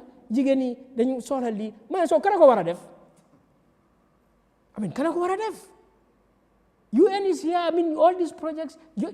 don't do that. So soon women are in poverty, you suffer in the hard work in those gardens. Then, my Romba Brikama market, I see women from the combos, Texan Panya in his soup. You cannot even create a proper facility at Brikama market and all the markets for the women to muna jai se lunyo jai. So this is the problem, not a man leadership, accountability. Citizenship will be something we'll talk about, but fundamentally leadership and accountability. All right, it's our problem. All these, as we said, all the initiatives are there, and like what Nene said, bulnerek yow man ma ñew tay so dama sampa suma sampa. All right, ñi sampa no do connect fofu nono. Wow. Gambia board dafa mel ni today benn ministry ni nga change ko nga ne ko ministry of mangoes xam nga. Lolu duñu yobbu. Yeah. Continuum. Government is a perpetuity. Dafa dem rek. Why deka dafa wara am a strategic vision boo xam ne dafa wara span 60, 70, even 100 years. Then mu am ay subsets yoo xam ne 5 years or 7 years. Yow soo ñëwee as a president nga seet li nga bugg a def si yooyu noonu but end game bi we're looking at Gambia. Comme lu sa waay rek ku nekk bu ñëwee dafay bëgg a am ndoon lu mu fi bàyyi muy legacy boo xam ne xëy na dina ko def Mr Ba tey bu waroon ñëw ci wàllu jigéen xam nga ñu bari dañuy wax women empowerment di wax ne am la ñuy wax sax benn loxo mooy takk tubéy wala ñaari loxo mooy takk tubéy mooy takk sër am na waxin la boo xam ne ñu bari dañ koy wax am ñu bari tamit dañ naan jigéen ñi dañ leen war a dooleel dañ war a bokk ci réew mi dañ war a bokk fu ñuy nasee ak di noccee tey ci juróom benn fukki at bu doon def taxaw seetlu ci wàllu boobu noonu ndax yow da ngay nangu nga ni yokkute am na ndax government bi fi nekk moom jàpp na ni yokkute bu rëy am na itam ñu jàpp ne ni mu waroon demeewu ko te yow lan nga jàpp. waa jërëjëf ci fànn yokkute bi waa am na lu ci am comme soo xoolee léegi ci soo xoolee tertiary education léegi jigéen yi bari nañ ci jamono yooyu nekkoon na li nga xamante ne jigéen yi duñ ci daan gis seen boppa jigéen damal nga sëy loolu lañ laan wax waaye gis nañ yokkute ci fànn boobu tertiary education even at primary school level soo xoolee grade 12 bi tamit donte ne results yi lii na waaye dañ dee gis ne jigéen yaa dee ëppa sa léegi si gis naa last 3 years soo monitoré xale yu jigéen yi ñoo dee gën a perform dan xale yu góor yi even soo xoolee ratio bi loolu sant yàlla yokkute la ñu gis nañ ñoom anti tabu macha allah ñoom nene ak gars yi ñu ngi fa loolu yëpp yokkute la waaye am na lu ci ëppa dafa des soo xoolee jigéen yi ñoom dañ leen di use pour mass mobilisation candidate bu ñëw daf laa wax ne jigéen yi ak ndaw yi yaay compagnie jigéen yi lañ tey jigéen yi ñoo dee ëppa ci élection sax soo defee yow sax own survey percent according to the IEC Libyan statistics jigéen yi 57% waaye soo xoolee National Assembly bi ci jamono yi élection yi National Assembly bi out of 400 and something candidates 17 jigéen ñoo taxaw 17 ñu ci taxaw ci 17 boobu ñetta rek ñoo win ci Gambia out of 53 constituency si 400 and something candidates yooyu loolu is a bad signal bu bon la te soo xoolee ñu gën a ëpp ci ñu vote jigéen lañ soo xoolee tamit li nga xamante ne suñ ministre bi President Barrow break na record soo xoolee ci right now moom góor la suñ vice président jigéen la ñun lu ñu xamoon even time Yahya Jammeh sax ci jamono yooyu daf daan faral di isi ay jigéen comme Aïssatou Njie Seydi was a woman. Kanaat la speaker bi was a woman.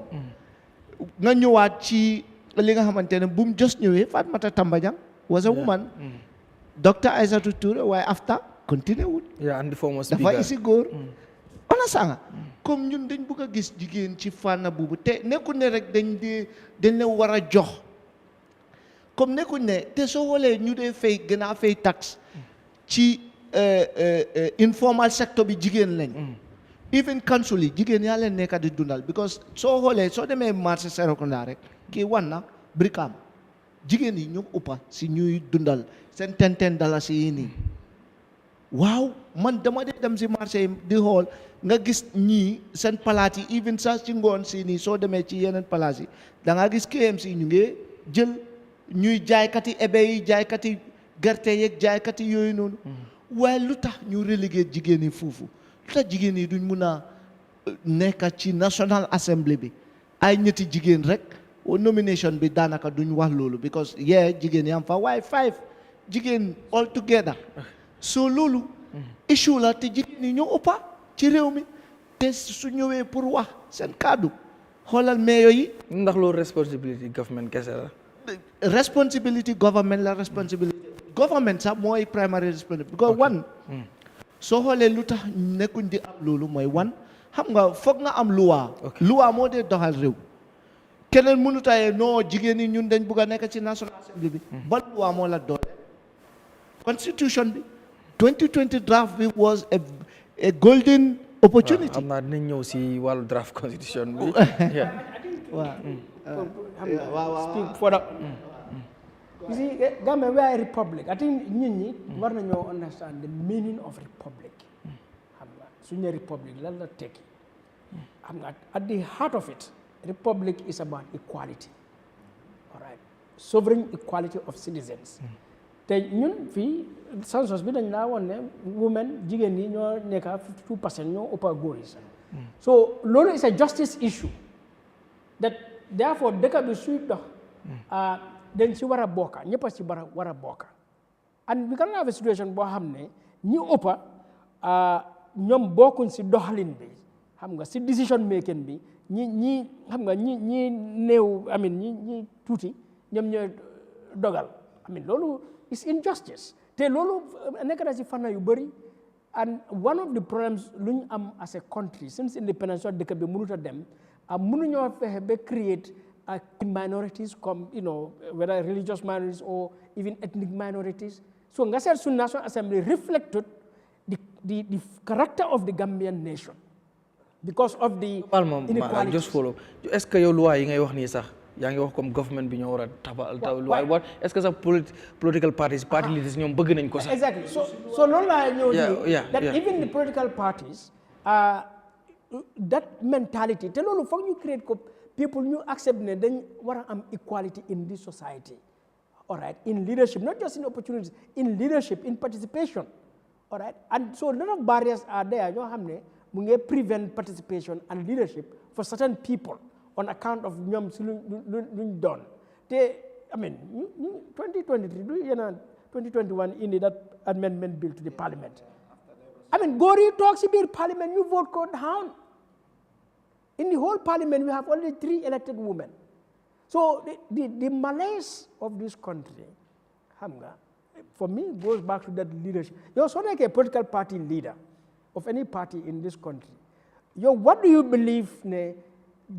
equality, justice, therefore I'm in my party. In the nominations I make, in the leadership of my decision-making structure, in the participation of my party members. In society, therefore a social contract. I think the protection. And there is no protection in the Gambian social space. When I mean protection, I'm not talking about child rights and this. Generally, welfare. So this country doesn't have a set defined social contract that we live by. You go to England, they do. You go to America, they do. Even poor third world countries have a social contract. And land survey, and you look at all the prime lands in Gambia, probably less than 8% of the population holding over 92% of the land or more. Yeah. It's not right. So this is where government comes in and create protections. And people think that it's giving handouts. No, it's protecting and making sure people have an opportunity to because excel. exactly this land issue, I think you mentioned it earlier, the TDA sort of. Soon laws have to reflect that equality, that justice. Because Lolu Tamid goes directly to the economics. The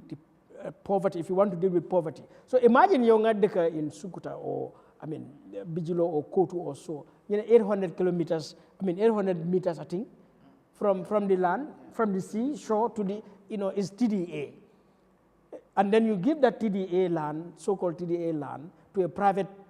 developer or business. And sometimes, in fact, it's a non-Gambian, and Joko a certificate, investment certificate or something like that. Concessions. Why? Why don't that business go and buy that land from that family? Because that business is going to, the our business land,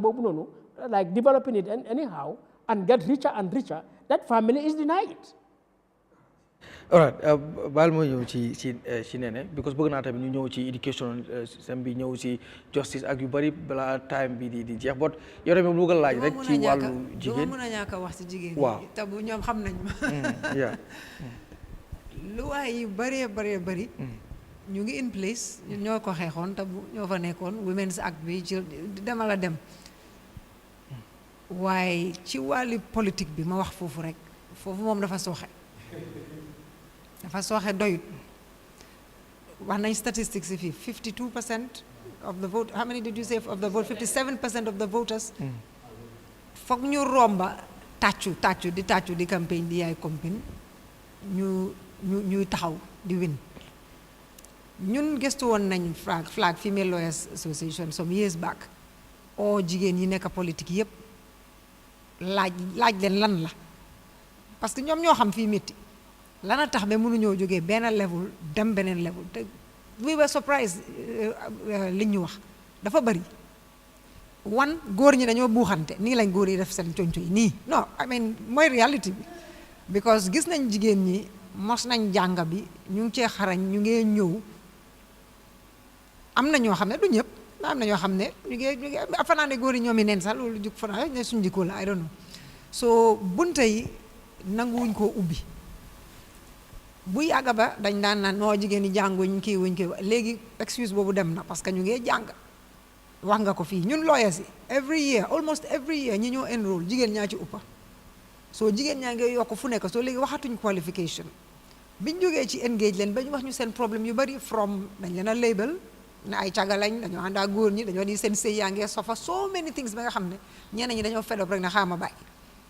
waaye soo lu bari dañ ko dee wax the reasons why ñu engage political parties yi tamit ñu laaj leen lan moo tax wax leen ñu lan ngeen a def pour make sure ne jigéen ñi move nañ ci politique because li tabu wax la not nag jigéen ñaa ngi ci politique rek de nañ nekk ci décision fan lañ nekk ci politique nañ wax loolu góor ñi rek a fa nekkoon decide ba tey benn jigéen waxu fa niñ fa nekkee niñ néewee benn jigéen waxu fa maa ngi woon ci debate bi góor ñi ñoo fa wax te soo ñoom ndax ñu ngi in a sensitive lifin boo xam ne lu mel ne noonu ndax ñoom xam nañ sax fii métti bay mën a xam fan la ñoo waxee soo toogee foofu nga déglu debate man kenn damay yëngal suma boppa bi dama génne I was so discouraged ñeneen ñi fa nekkoon ñi fa xam na wax naa yow tabu may leen one lesson lañ laan fii mooy dañu war a dugga ci biir house bi yes I told you ma ne la house bi jigéen ñi dañ fa war a dugga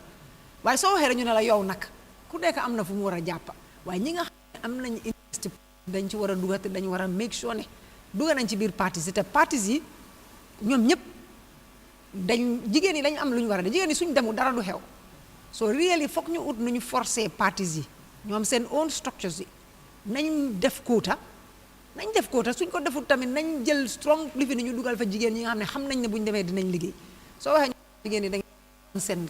dañ disadvantage from the beginning so we need a leg up te section 15 of the Women's Act dafa ne every government institution agency ñëpp la wax private sector ñëpp la boole they must put temporary special measures in place to ensure de facto equality si fépp nag boobu ci starting bi ñun dañ ko daan puus lu bari waaye léegi ñu bari fàtte nañ ko but it is already there even su constitution dugaagut pour quota te boobu waxul ne forever dafa ne bu ñu demee bañ gis ne am nañ parité ñu bàyyi boobu ñu bàyyi ko den ku nekk so jigéen ñi pour ñu dugga fa léegi nekkul ne compétentuñ kenn waxatul loolu noonu waaye pour ñu nekk fa léeg-léeg li nga gis rek mooy léeg-léeg góor yi neen man moom toujours am naa ne tabu yow it you find yourself among the men ñu tànn góor leen neex ba pare la ñu ne nañ ut benn jigéen boole ko ci loolu su yàggee mu mel ni token so problème yi jigéen yi boo ma si ooyee am na su bëree loo xam ne maa ko wax waaye nag am na yu bari yu dëgër quota bi amuñ ko waaye am na ñeneen yu bari yoo xam ne taxaw nañ mi ko Nyang Njie no problem wax rek tuuti no problem xam nga taxawal jigéen dëgëral jigéen lu baax but gis naa ne tamit jigéen yi counterproductive ñu ngi xeex seen bopp I'll give you one example that employers shy away from hiring women koo xam ne dafa liggéey si biir dem toog 6 months mu ñëwaat liggéeyaat 3 months biir dem so léegi employers yi they discriminate yéen a ngi jógoon pour loo xam ne dafa war a empower jigéen but instead nit ñi ñu ngi avoid jigéen because da ngaa gis koo xam ne ñetti at lim liggéey passé wut 9 months. maa ngi door a am nag ci plateau bi nag non dama laa waxal. jigéen mën nga ko empower waaye maanaam li muy jël liif wala. waaye déglu ma non lu ma miin mu ngi ko empower de waaye businessman bi. non respect naa ko li mu wax gis nga businessman bi.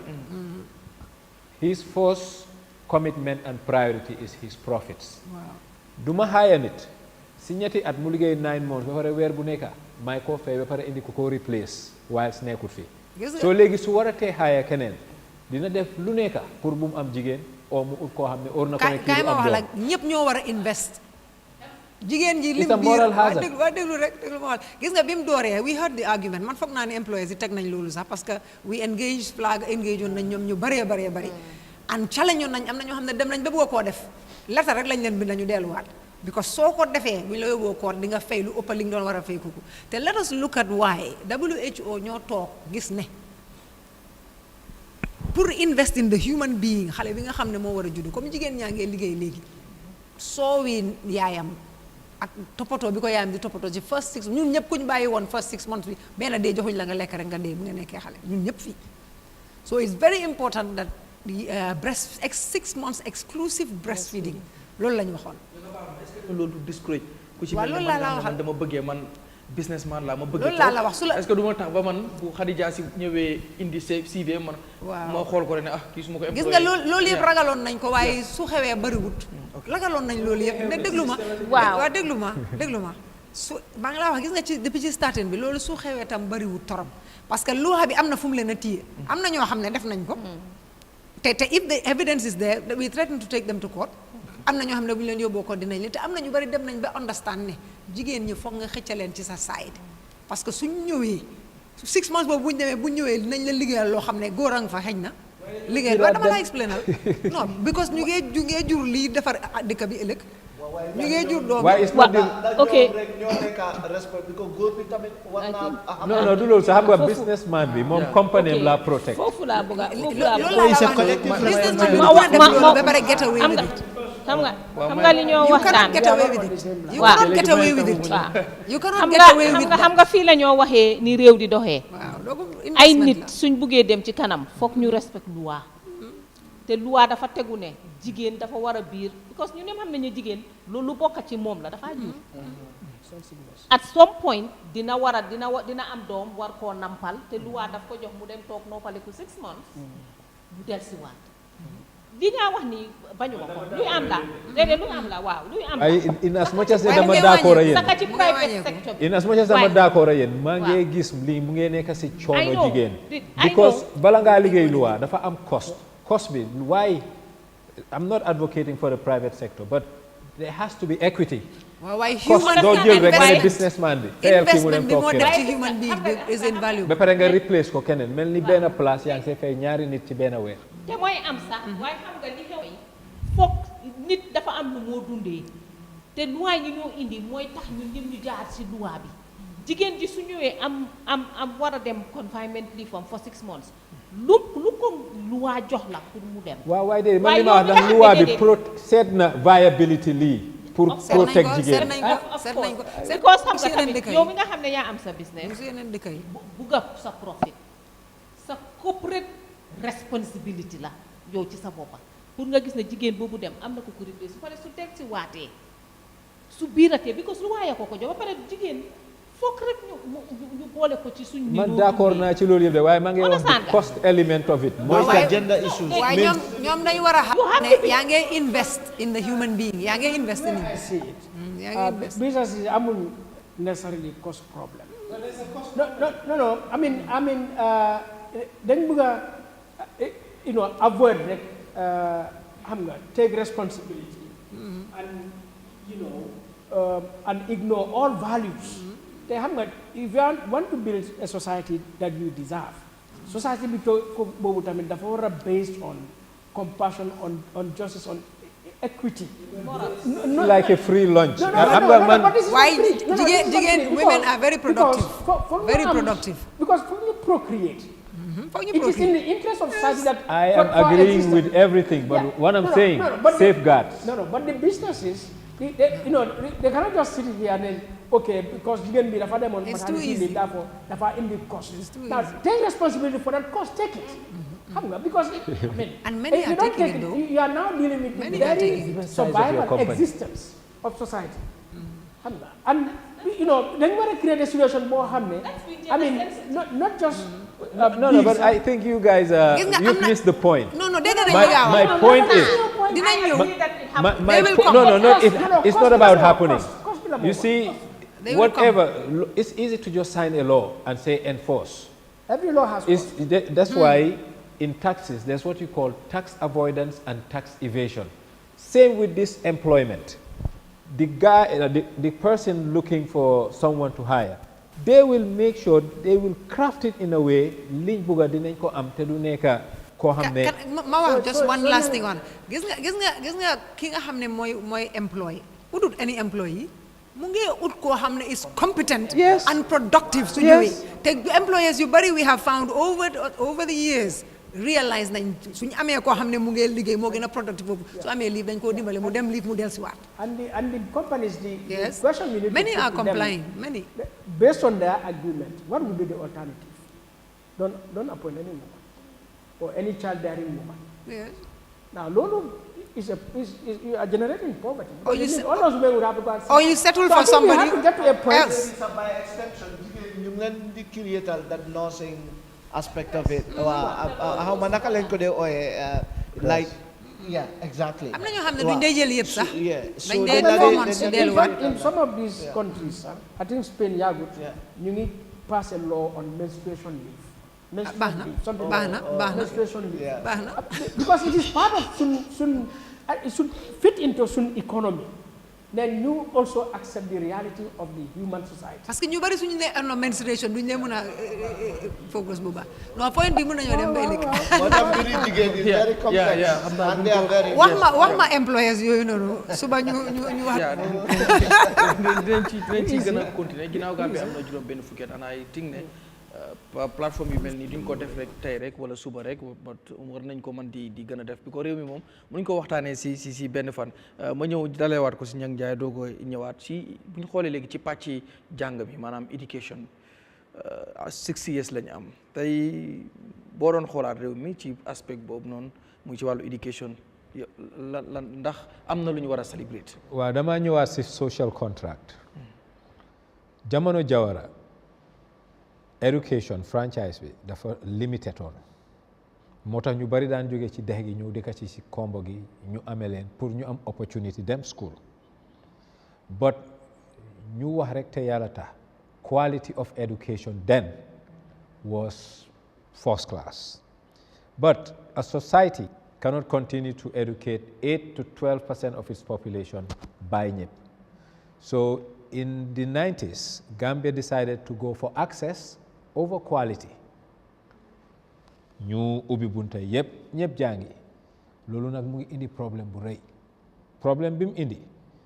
output bi the results are poor and why are the results poor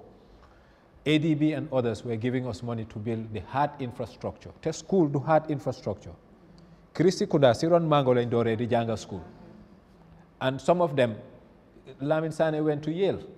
ñoo xam ne si ron mango leen jàngee waaye génn nañ fi dem jàngi ci school yi génn so school du building bi teacher bi la equipment bi facility bi and Yahya Jammeh built so many schools but sustainability issues government daf ko doon jafe so right now man where Gambia needs to go back soo dee daw rek bul di daw rek dem léegi-léegi da ngaa stop nga assess nga continue then nga redirect man foog naa ne soo xoolee the past 8 9 actually sax more than 8 during Jammeh's days ba tey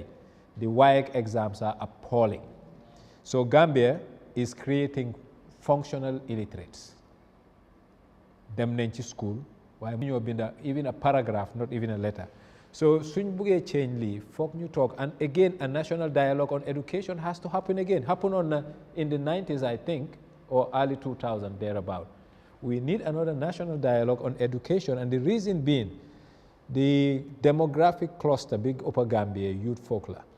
we are not preparing them for the workforce and we are not preparing them for survival skill because basic education amuñ ko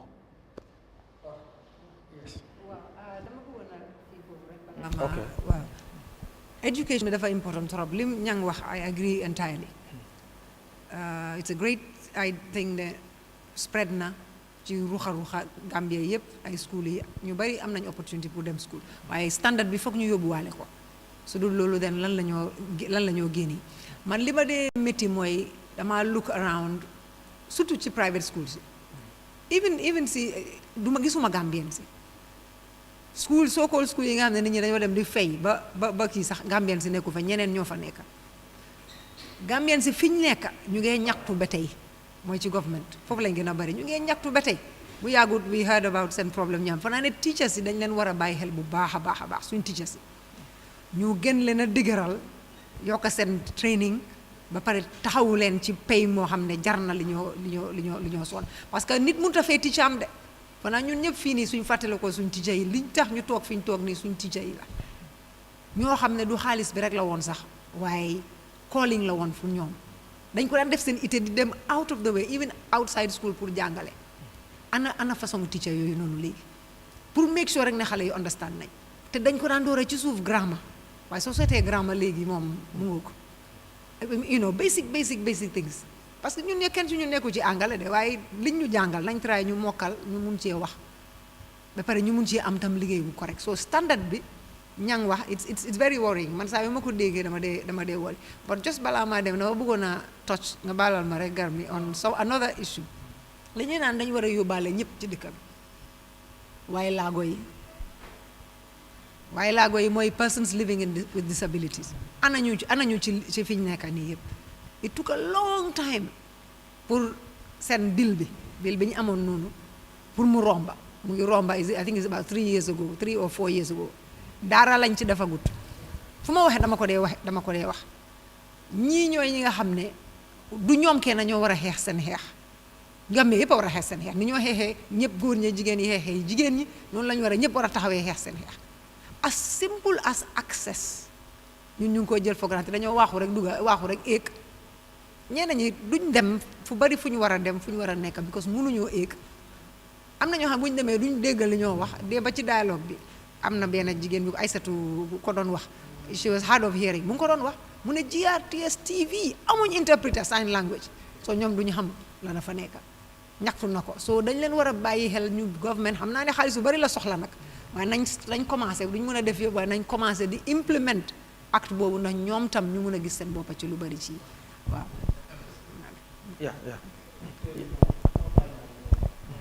non sorry nga baal ma nee ne balaa ñu la ñëw release bëgg naa ñu wax ci wàllu justice bi fekk yow yaa ngi fii balaa ma ñëw naa ñëwaat si Madi si mbiri education but since comme tey 60 years te ku wax tamit wax wàllu yoon ak yoonal justice daf si am solo te bari na askan wi tamit benn bët boo xam ne dañ ko ree xoolee suñu justice system bi léeg-léeg dañuy wax yu bari daf ci am na sooxe boo xam ne mu ngi ci am tey boo doon xoolaat réew mi ci 60 years ak suñu justice system bi ndax am na lu ñu war a celebrate waaw du ma mën a fàttaliku nag bi ma nekkee xale ba li ma mën a fàttali bi ma ñëwee nekk lawyer gis naa gis naa ci yokkute waaye because am na ay yokkute courts yi gën nañoo bari surtout under the present dispensation courts yi gën nañoo bari waaye ba tey des nañ doyuñ ba tey de waaye gën nañoo bari because bu yàgga ba surtout high court da nga am pour jógee ba wulli base ak yeneen dëkk yëpp soo amee high court case bu war a dem high court foog nga ñëw Banjul adjournment bu nekk foog nga daw di ñëw di dem di ñëw waaye léegi base am na high court am na base ak yeneen bërëb yi ñu ngee ñëw ndànk-ndànk dëgg la case yi tamit bari nañ so dañu war a gën a yokk comme gën a yokk court yi gën a yokk ñiy liggéey ci court yi magistrate yi ak judges yi ba pare ñu dimbale leen bañ mun a taxaw ba nga xam ne dinañ mun a def seen liggéey te duñu ragal dara loolu is very important mooy independence of the judicial dañ ko dee wax toujours nekku ne dañoo dimbalante waaye doo jël nit koo xam ne mu ngi atti ay case yoo xam ne xam nga rek fi mu toll ba pare muy xalaat li nga koy fay fu moo jógee so that's one area boo xam ne dañ ko war a moo tax seen bill bi ñun fu ñu waxee dañ ci dee wax soo leen joxee liñ soxla bu boobaa nag nga seet na dinañ def seen liggéey because it dañu war a maintain seen integrity mooy seen judicial officers remuneration bill bi am na nuñ ko ñu bari waxee sorry ñu bari niñ ko waxee xëy na understand nuñ sorry waaw xëy na duñu understand ñu ngi koy naan waaw ñi la am nañ executive bi yokka nañ legislative bi yokka nañ soo dañu waaye dañu war a seet liggéey bi ñoo liggéey waxoon naa ci du ma ci delluwaat am na yeneen fànn yoo xam ne tam ci mbiri luwaay yi foofu is very important in 2016 2017 bi ñu ñëwee dañ ne luwaay yu bari dañ ko war a soppi surtout after TRRC ak yeneen waaye soppi wuñ am na yeneen luwaay yu ñëw de waaye soppi bi moom ñëwut criminal code bi dañ ne dañ koo génnee def criminal offenses bi leen war a blame si non government ñoom la because ñoom ok ñoom soo waxee ñu ne la finally yóbbu nañ ko ci national assembly national assembly bi ñoo démba benn national assembly ku faa liggéey da member waaye daf ma ne ma waaye political will baa fa nekkoon ma ne ko waaye agsi na ci yéen ci house bi foofu yéen fexe leen ngeen lijjante ko because there are many laws yoo xam ne previous régime baa ko doon use against ñi nga xam ne dañ daan dissent mainly journalists yi ak activists yi ñun ñëpp human rights lawyers pour tënkañu yoo xam ne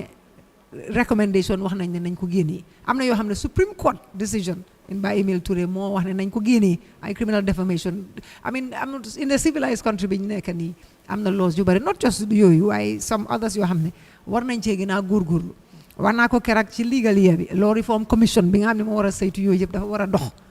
ñu ngeen nelaw for very long time and a few other things yoo xam ne ni court bi di doxee nag loolu tam gis nañ ko te léegi ñu ngi commencé di am is it automated lañ ko ooyee nga xam ne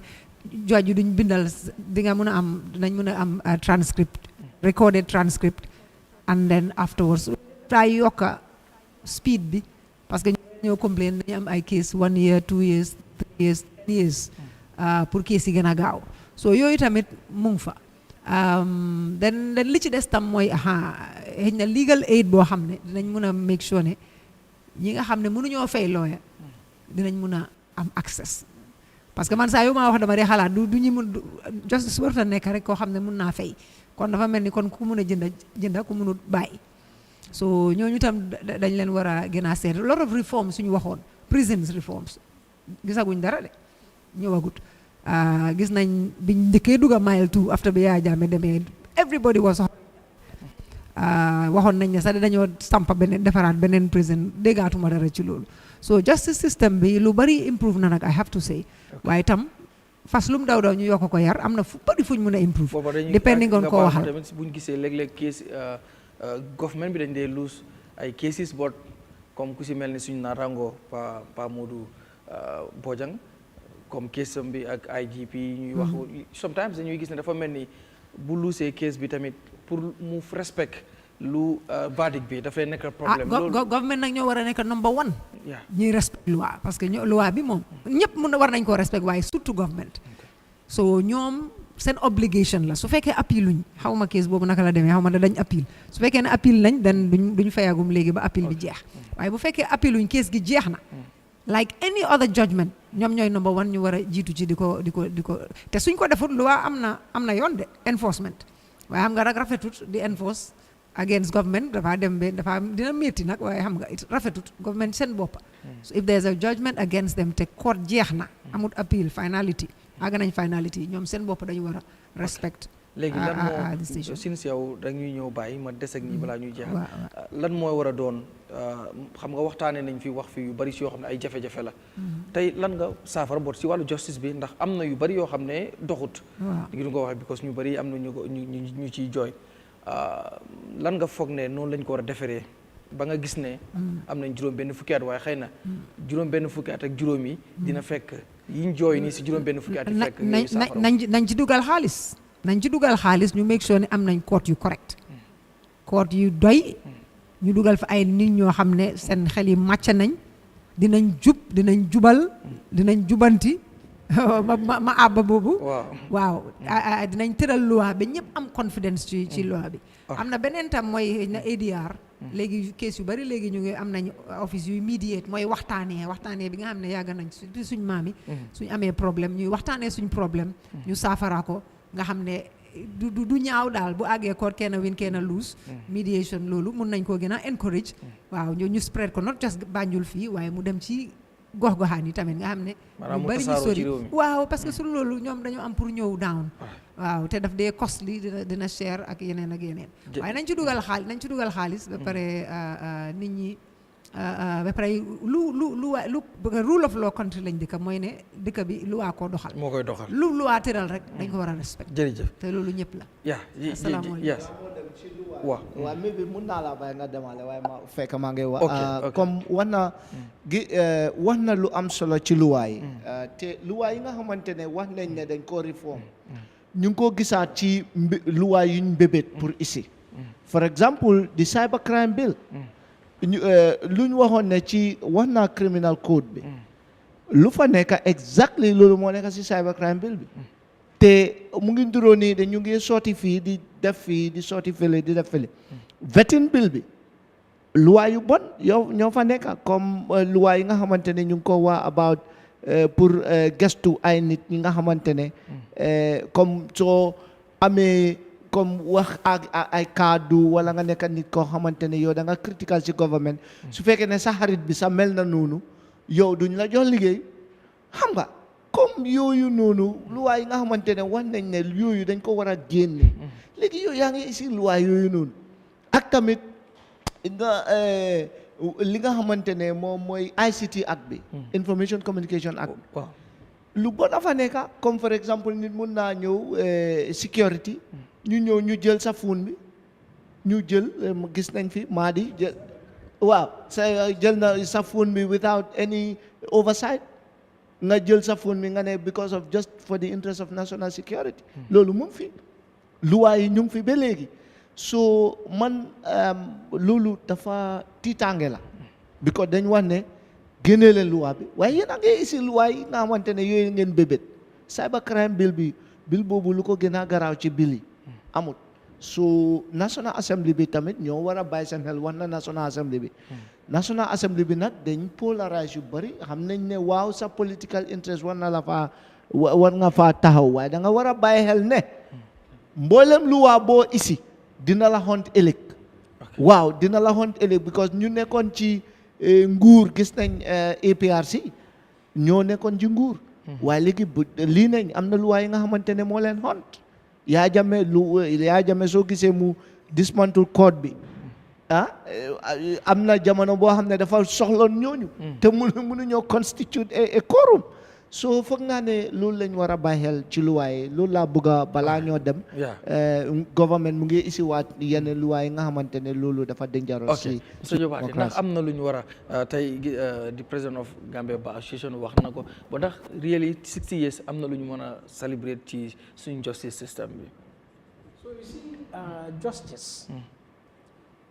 especially suñu ne judiciary mooy di luy protect democracy and the republic, the citizens. Because ultimately, suñu national security, peace and stability, foog nga am a justice system boo xam ne mu ngi effective, mu ngi fair and just, te is accessible nit yi mën nañoo dem foofu am justice am àtte so the moment loolu amul rek then yaa ngi threaten all aspects all life of society te ñun is sad ne 60 years justice access to justice delivery mu ngi néew ba léegi xam nga you just walk to Supreme Court rek nga look at the facility rek and the whole court process nu moo demee nga xam ne justice delivery is a problem because case boo xam ne war naa jël 1 week 2 weeks mun naa jël 3 months and so on man whether xam nga ko or not every other day nit dina ma call nu moo struggle pour am justice because yóbbu na case or sometimes case bi rule nañ ci waaye because dafa war am compensation or dañ ko war a delloo something xam nga du am now I think I'll continue to repeat this leadership and accountability all right man dem naa Brikama High Court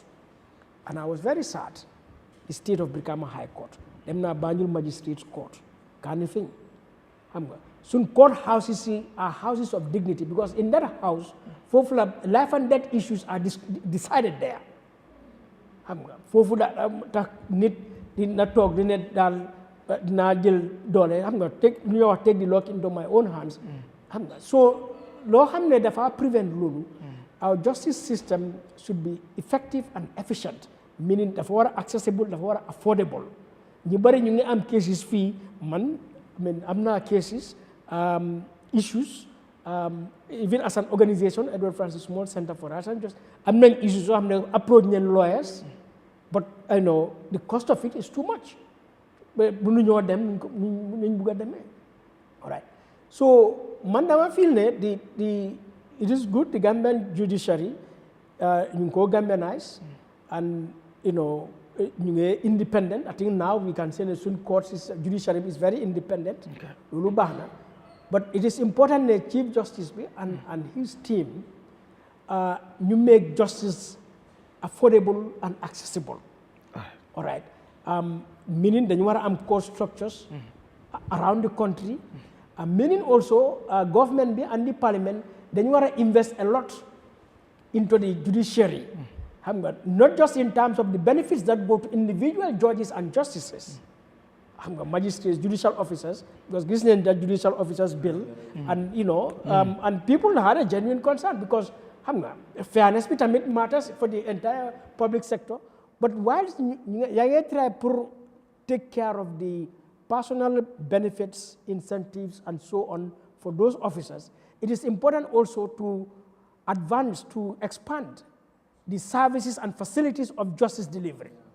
so duñu mën a doog rek ne chief justice or magistrate or judge dafa am moto dafa am retirement package this and that and all of that but then ma nekk Boraba pour am justice nekk problème ma nekk Bansang pour am justice nekk problème all right or ñu dem a court case basic equipment all right judge di binda yow nga wax mu binda keneen wax mu binda how long will that court case take place when you could have had modern gadgets how much does those modern gadgets cost that you could have had transcribers and computers necessary and the whole system no look at this Pamodu Bojang case 2018 5 years what was happening 5 years so I think the justice sector once again the leadership of our institutions dañu war a concerned about delivery foog ñu deliver te loolu is a big problem te suñ paree ma wax education bi tamit dama leen yes si justice system bi man xarama wax ne ci justice system bi as ñoom ni ñu ko waxee war nañ faa mun a invest lu bari sax ñun wax dëgg sooy seet taxawaay jigéen ci judiciary bi wax dëgg macha allah because 44% lañ fa am waaw jigéen ñi waaw definitely foofu moom amuñ fa benn problème because jigéen ñi ñu ngi leen a def judges ñu ngi leen a def magistrates ba pare ñu ngi nekk lawyers ñu ngi deliver waaw waaye place yi ñoo liggéeyee baax na trop saka suñ ñëwee sax si cases of sexual and gender based violence xam nga loolu dafa nekk loo xam ne su suñ biir dinañ ko dee ruslu sax moo tax lu keesi su bari sax du dee mun a ñëw ci koor bi wala nga gis ñu réeb sax ñu dem ba ca digga sax ñu ne withdraw nañ keesi parce que dafa am sutura ak discrimination ak tiitaange bu fa nekka so da ngaa gis ne suñ ko dee aate mostly daf dee nekk in camera ñi dañ dee limite ñi nga xam ne ñooy dem ba pare su nekkee ne case boo xam ne la xale bu ndaw la dinañ nuba kanamam du lu ñoo yaatal du lu ñoo siiwal which is a very good practice parce que soo gisee ñun fiñ jógee ko baax na pour ñu yóbbaale some of suñ values yi ci suñ institution si is very good waaye ba tey mun nañoo war a mun a dépasse ci gaawalantu case yi parce que backlog of cases da ngaa gis ne benn case dafa dem ñaata weer ba nga gis ne boromam sax léegi-léegi sax su ñëwee si mbiri jigéen ñi comme ne wax gender based violence bi da ngaa mujjee taay sax yow sa bopp sax nga soona because pass bi ñëw bi like li nee na doon wax su fi nekkoon dina living flag am na time boo xam ne maa ngi liggéey action aid dañ leen daan jox xaalis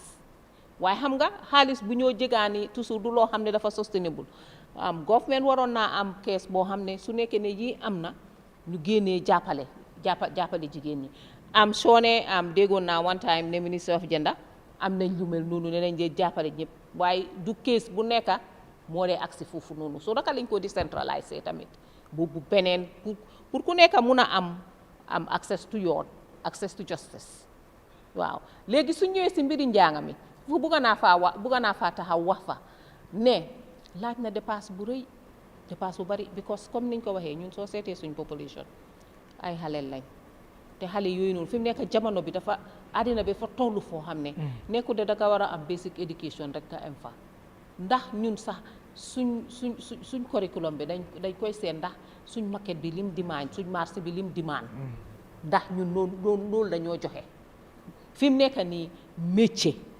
luñ wala soxal la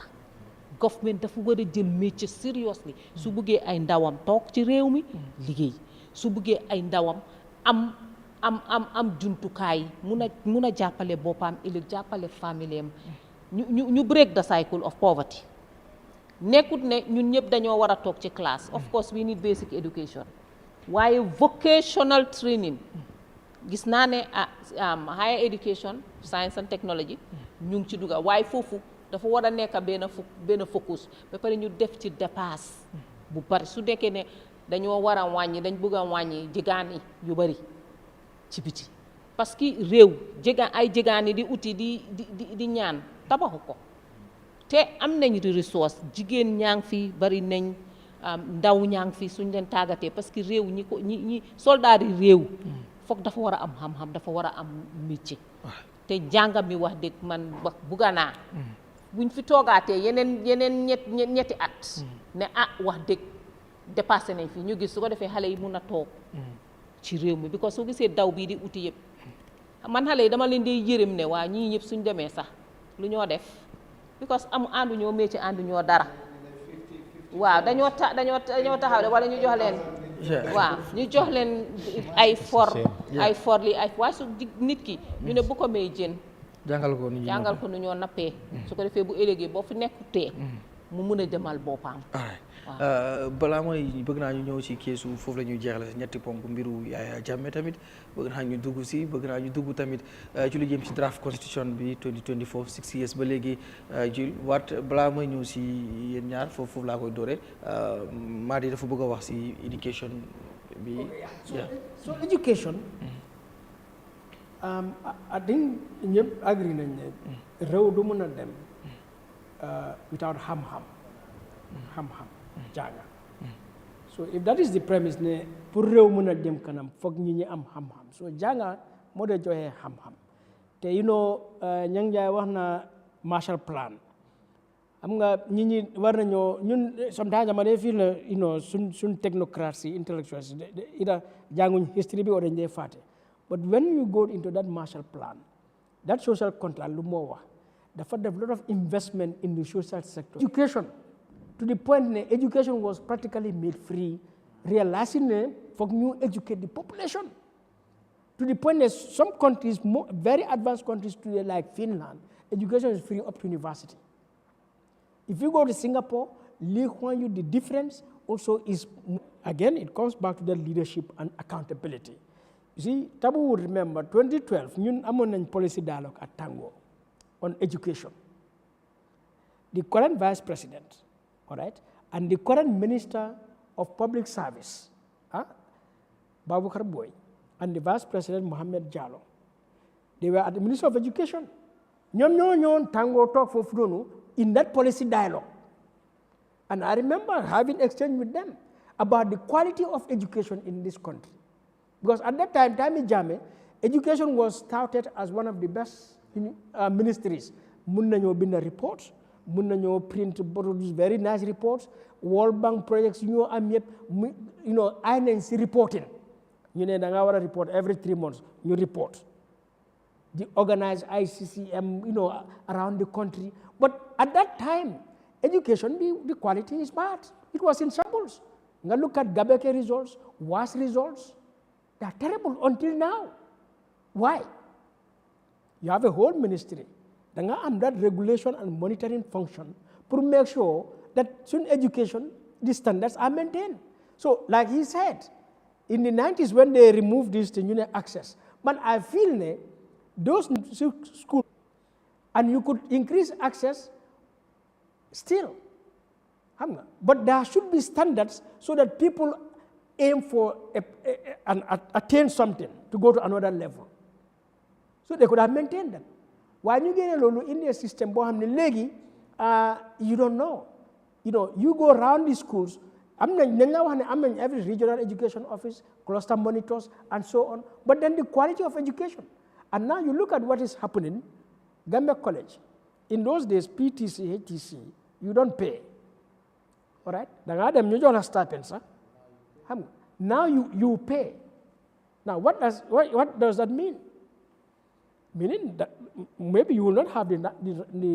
number of teachers you need, because how many people can pay? And also, since it is payment now, can you maintain quality? As opposed to at that time, so different quality based on certain standards, like admission based on certain standards, and people struggle to get those standards and go there and make sure you maintain the standards at Gambia College. So for me, this leadership failure, all right, is what is haunting Gambia since 1965. And Lolo has to be addressed. Our technocrats in our ministries, our departments, our agencies, for you perform according to law. You lache salaries and allowances and vehicles and everything, and you learn the job. At the same time, you should deliver. Time bi mu ngi waaj a ñëw jeex te bëgg naa am luñ laal ndax Jammeh war nañ koo boole because ñu ngi celebrate suñu 60 years gis nañ ko si billboard yi ndax war na bokk ci lu ñu war a celebrate. There's one thing being a president, and there's another thing. Jammeh is still not a fugitive. Morally, my position, I don't think Jammeh, for what he represented, in my view, this is personal to me. Amu dara pour defak loi or dara, but that's how I see it. And how I see it doesn't mean that's what should happen. I think you reward good behavior. Jammeh being a face, because we are saying we want a new Gambia. You cannot have a new Gambia where Jammeh is prominent. Then there is no new Gambia, number one. If things were right, there wouldn't be a need for a refix. So the message we should send, Gambia, we have zero tolerance, and Damadem one step further. I have this coined, this phrase that I've coined, political entrepreneurship. Lolu mo xew Gambia legi. Ni nga ubé sa bitik nek entrepreneur. Am na ñoo xam ne comme transfer window football nu amee dañoo jógee Chelsea dem fi dañoo jógee ci parti bi dem fi so léegi ay bi mooy sofa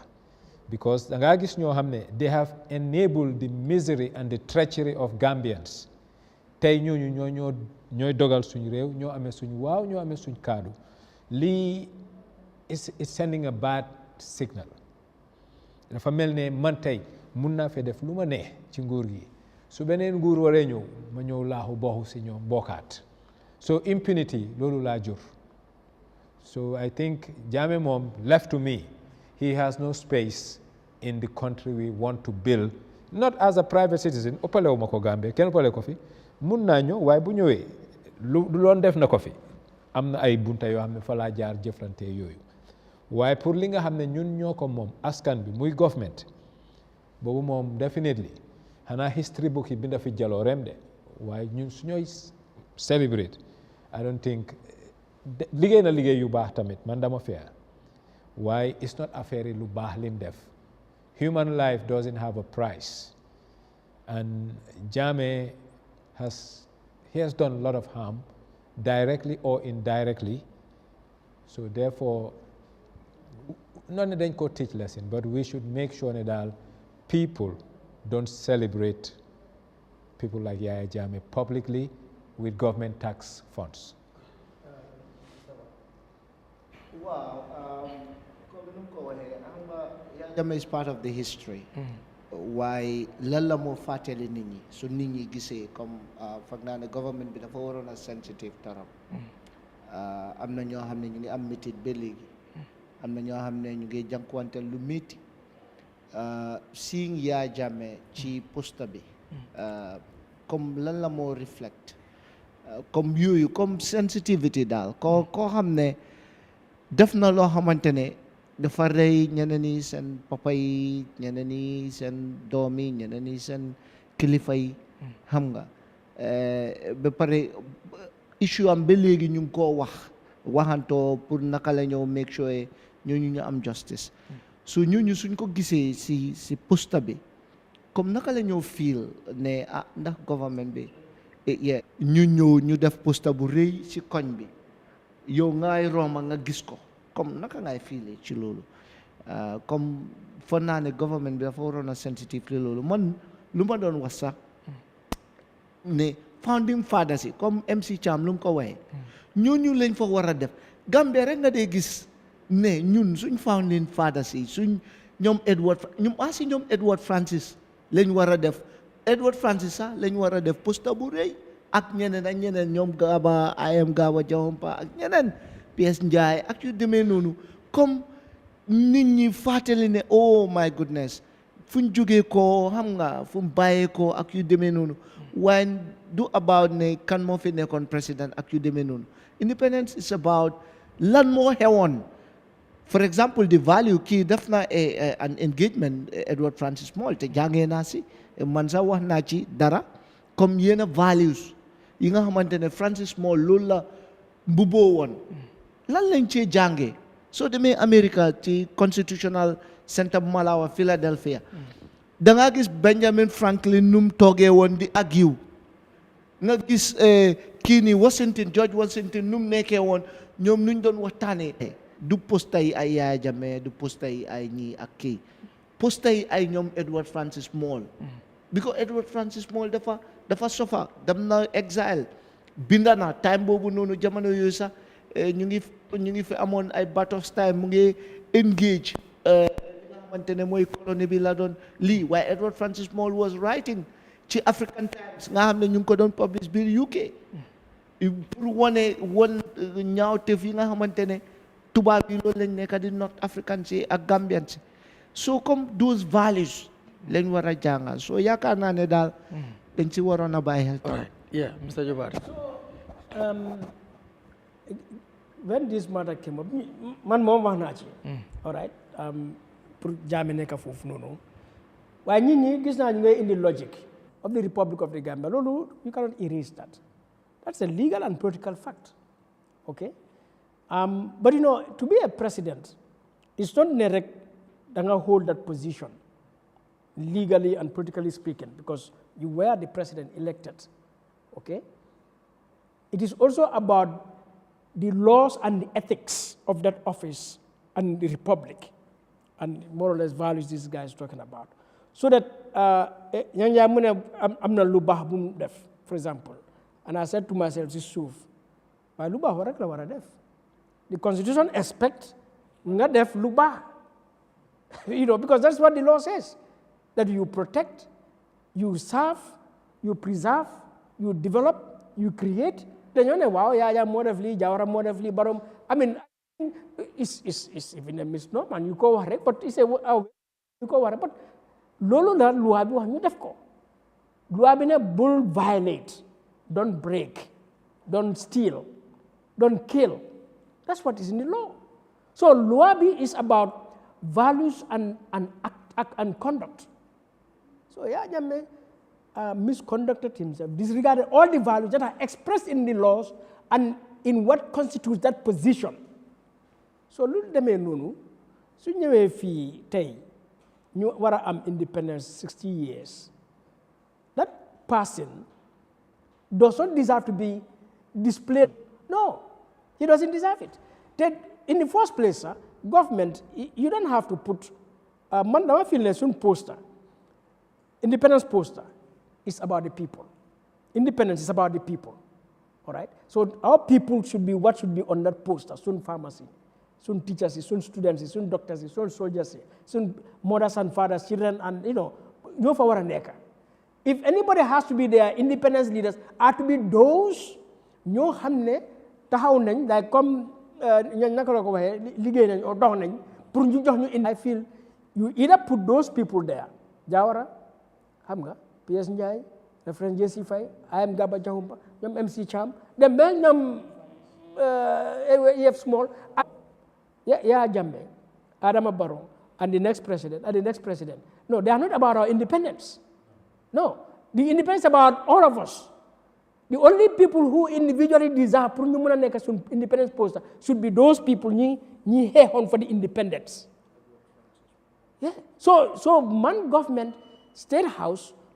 I mean, what is going on in biir xel or I don't know pour war a toog ne have the audacity suñ independence ñuy dem di put foofu noonu sitting president and a former tyrant like Yahya Jammeh on what basis? And not our market women and our farmers and our teachers and stuff like that. Okay. Man pour man ci suma xalaat bu gàtt rek. Jammeh wax dëgg he is part of our history. ñu bañ ko ñu nangu ko. He is part of our history. And no, it's not even a debate. Waaw doo mun a binda history books te doo ko ci boole. waaw am na fi ñun si wàllu jigéen dinañ wax ne wax dëgg am na yu bëri yoo xam ne am nañ ko te si time yi Jammeh lañ ko amee waaye that said and done comme ni ko ñëpp waxee rek independence pour nit di kabila man poste boobu su ma ko doon xool tey may koy généer man ci suma gis-gis gis naa fa mag bu góor mag bu jigéen xale bu góor xale bu jigéen ku tollu ci li parce que ñoo nekk ak ku téye sax ay yetam aji waay télé parce que ñii ñooy nit ñi nga xam ne ñooy Gambia ñii leen a sixa nag ñi nekk nag taxaw ci seen gannaaw iir leen ñu de féetee leen ca kaw mooy ñi nga xam ne ñoo toogoon waxtaan at Marlborough House in England ñu am suñ boppa ñu fàttaleku leen baax na pour ñuy fàttaleku toujours ñun fan lañ jógee ko dinañu jox yoon pour ñu xam fan la ñoo dem parce que léegi-léeg soo demee si archives si nga gis pictures si Njie wone léegi la dañ ko dee indi ci Facebook bi nga gis Jawara mu ngee dox nga gis the Queen Elizabeth xam nga loolu daf laa won yow sa identity daf laa jàngal am na lu mu laa jàngal yaa ngi seetaan nit ñaa ngi gawalantu ak how far fan niñ naka nekka ñu am gis-gis am bugga fan lañ bugga ñu aaga parce que fii àddina bi tollu fi mu nekk computer ñëw na xam nga yëpp amutoon time boobu noonu fi mu nekk nii communication gaaw na technologie fan la ñuy yóbbu man loolu laa doon di gëstu rather than Jammeh nag moom wax di nga yàlla he is part of our history he is one of us ak li xew yëpp he is one of us te ñun ñoo gaañ suñ boppa nañ nangu ne ñun ñoo gaañ suñu bopp. All right. So that means, you see, we can draw equivalence, not exactly. German, we know celebrate independence or German history, German whatever. On the German street, you will not go and see Hitler there. Hitler, no. And Hitler is the foundation of German industrialization. But you go for them. Ne watane wuñ ko. Okay. waaye dañ ko war a bàyyi xel soo seetloo soo dawalee moto rek nga dem Kaarang ngay dugg Sénégal school boo romba doomi dëkk bu baax lopitaan boo romba doomi dëkk bu baax ba nga dugg Dakar Gambia lu ñaaw moo fi xew ñi nga xam ne ñoo xeex bañ am Gambia ñëpp dee nañ mënuloo dem nga ne bàmmeeli kii mu ngi fii bàmmeeli kii mu ngi fii lu ñu war a def te at bii lañ ko war a door dañ war a am lu ñoo Heroes Acre plot of land la ñu liggéey ko ba mu rafet anybody waxuma nga suñ so called VIP de koo xam ne ñaxal na dëkk bi ñaxi dëgga dañ ko faa demee because loolu mooy jël history dëkk pour preserve ko number 2 ñaata schools la Gambia am ndax gis nga ñu tuddee fi Sheriff Diba PS Njie school laa wax de amuñ lii dafa ñaaw te li moo wone Gambia ñun fonkuñ suñ boppa Gambia fonkuñ suñ boppa Independence Stadium yi dañ war a rus ñu ne independence la tudda what is that word biiri Njie lim defal Gambia he is a brand he is an icon gannaaw mu bari réew yaa am na yu bari yoo xam ne sax mënoon nañ koo waxtaanee ba time bi moo tax tamit waaye bu ñu waxtaanee si mbir wax mi bi problème because of independent bi tey suñ topic bi CS léegi tey ku ne ma jox la ñu jeexalee lool because time bi jeex na tey bu fekkee mun ngaa joxe solution loo xam ne mun nañ ko def suñ koom gi wala réew mi doxee fa yu bari soppeeku ndax am nañ 60 years su ko defee léegi nag di way forward Nyang Njie lan ngay wax. waaw man nu ma tàggoo mooy ñaari groupe yi leaders ñoo am agitators mooy ñi xeex pour ñu am independence post agitators da nga war a am nation builders mindset boo xam ne da nga ñëw pour tabax suñ maam yi rëdal nañ ñu suuf ñun ñoo war a ñëw tabax néeg bi fa nekk te néeg bu war a taaru la nekka but unfortunately amuñ plan waxuma ay vision 2020 green Jammeh naka whatever loolu du plan plan mooy Gambia bi xam nga bala ngaa build dëkk nga build nit and we cannot continue saying new Gambia and there is no new Gambian bala nga koo xam tey nga xool nguuri existing nguuri Gambia gi sa yaram dafa is not ready for the big leagues and we love mediocrity the incompetence in this country da ngaa gis press release yu jógee the highest office of this land without vetting dafa ñaaw dëkka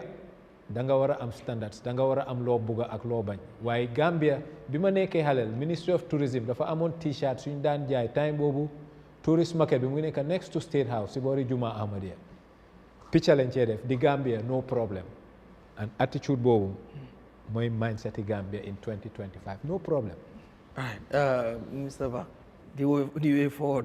Yeah, way forward mooy ñu ñun Gambians si suñ boppa ñu change suñ xalaat ak suñ gis-gis kon ñun ñooy tànna ku ñoo jiite te soo xoolee sax even si trafic bi da nga gis jikoy Gambia mu ngee feeñ ci trafic mu ngee feeñ ci fu nekk ci marché bi ci banque si foo xalaat mu ngi fa so man lu ma wax mooy nekkee mbooleem loo munti nekk yow bokk nga ci réew mi buñ gis ne ñu fa nekk nañ fa yàlla suñ leen génnee wala suñ fa ne luñ def rek baax na foog ñun tamit even at the council level waxuma man all levels la wa sa VDC World Development Committee na nit ñi bàyyi di complain rek comme nga dem di complain waaye yow doo def dara doo bokk ci dara doo wax doo ñaxtu even sax journaliste def laa bëgg a interview pour mu wax la yow nii kirib karam lii lañ lii waaye soo ñëwee pour nga wax nekkul ne da nga saaga wala lu nekk waaye yow da nga wax yow sa gis-gis si réew mi dafa dimbale nguur dafa dimbale mboolem ki nga xamante ne moo la war a daal saave soo nit ñi dañ war a wecci sa njikko soo loolu la am pour acca Madi. It's a difficult thing but so to add because loolu yëpp soxla nañ ko lu ñu wax xam nga waaye man dama feel ne one thing maybe ñoom Jawara tamit feel nañ pour def ko at the very beginning mooy have a national dialogue in 1965 what kind of Gambia do we want because colonialism they should have sat down to say ne look léegi ñun this Gambia naka lañ ko yóbbee I think su ñoom Jawara ñoom PS ñoom Gaba Jawumpa ñoom MC Cham am that kind of conversation and xam nga set a path 81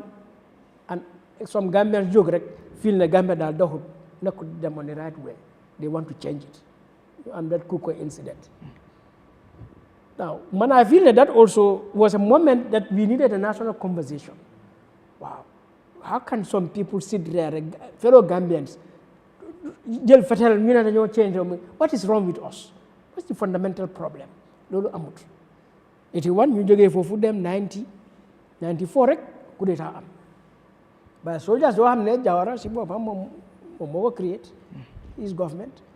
So again 94 I felt maybe ñoom Jammeh war nañoo ñu toog ne look nañ am a conversation since independence this country you know Jammeh la ne rampant corruption flamboyant lifestyle how come the poverty and everything why set up ay commissions xam nga and then you know ñu continue ñu dem ba 22 years later 2016 am election and impasse xam nga ECOWAS and everyone came to save us ñu am a new regime since 2017 now Barrow ak gaay mi tamit you never sat down to feel look this country given our history ñun what kind of Gambia do we even have xam nga all these problems are here we talk you said what is the national dialogue now nga selective kuy take part nga selective what kind of issues to discuss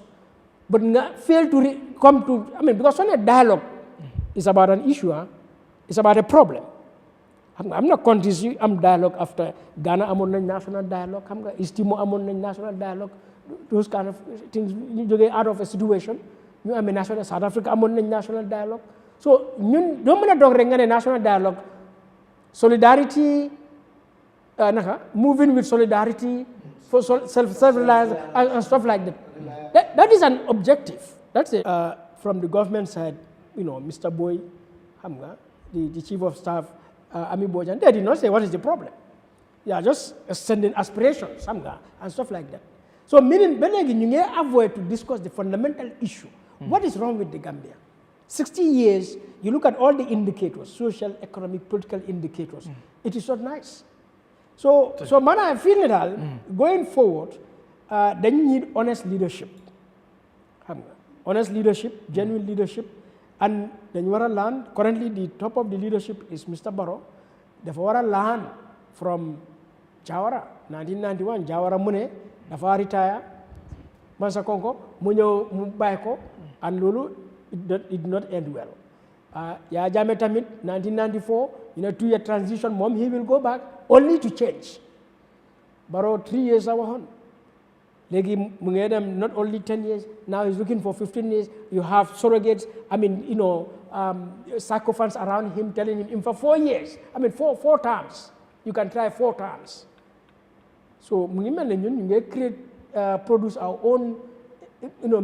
repeating own mistakes all over again. And like MS said, it's not just about the leadership, but it's also about the citizenship. Let people love themselves now. Thank you. All right. Wallahi. Yeah, thank you. Andi Taw. Jërëjëf Garmi. Man li ma tàggatoo rek mooy foog naa ne fi mu nekk nii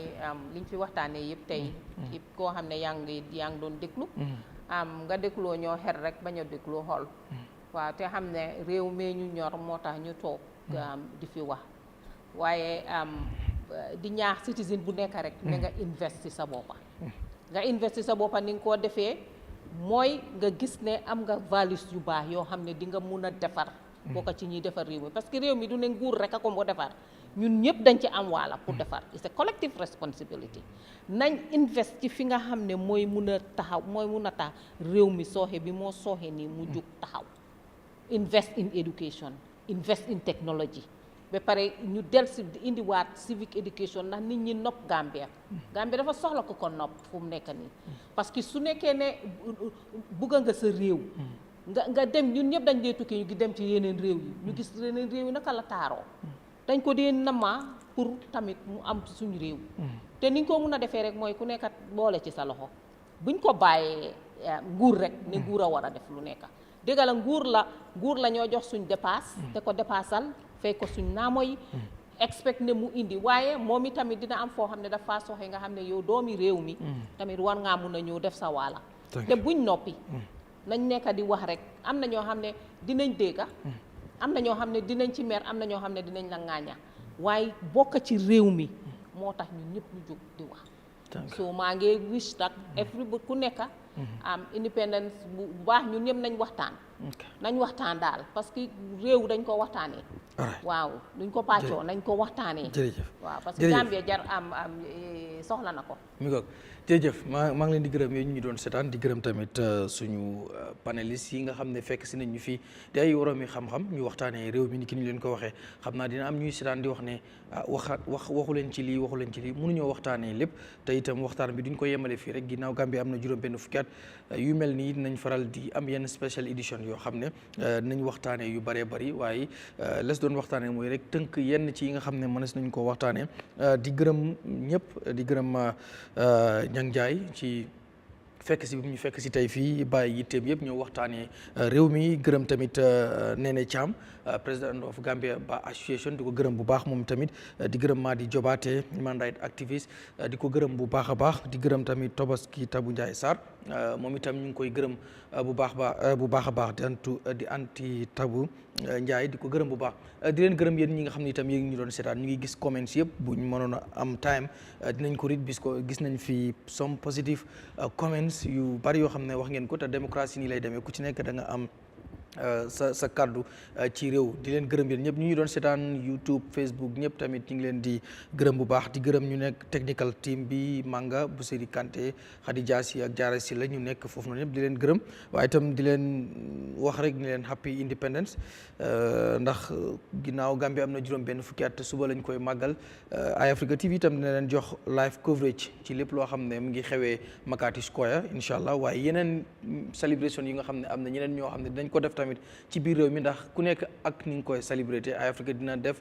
nu mu mën a def rek ngir fexe yéen tamit ngeen mën a jot ci different celebration yi nga xam ne am nañu ko nama amal suba mu wuteeg rek ak bi war a xew Makati Square loolu itam dinañ ko def bu baax a baax di leen dig tamit yeneen jotaay yoo xam ne dinañ waxtaanee réew mi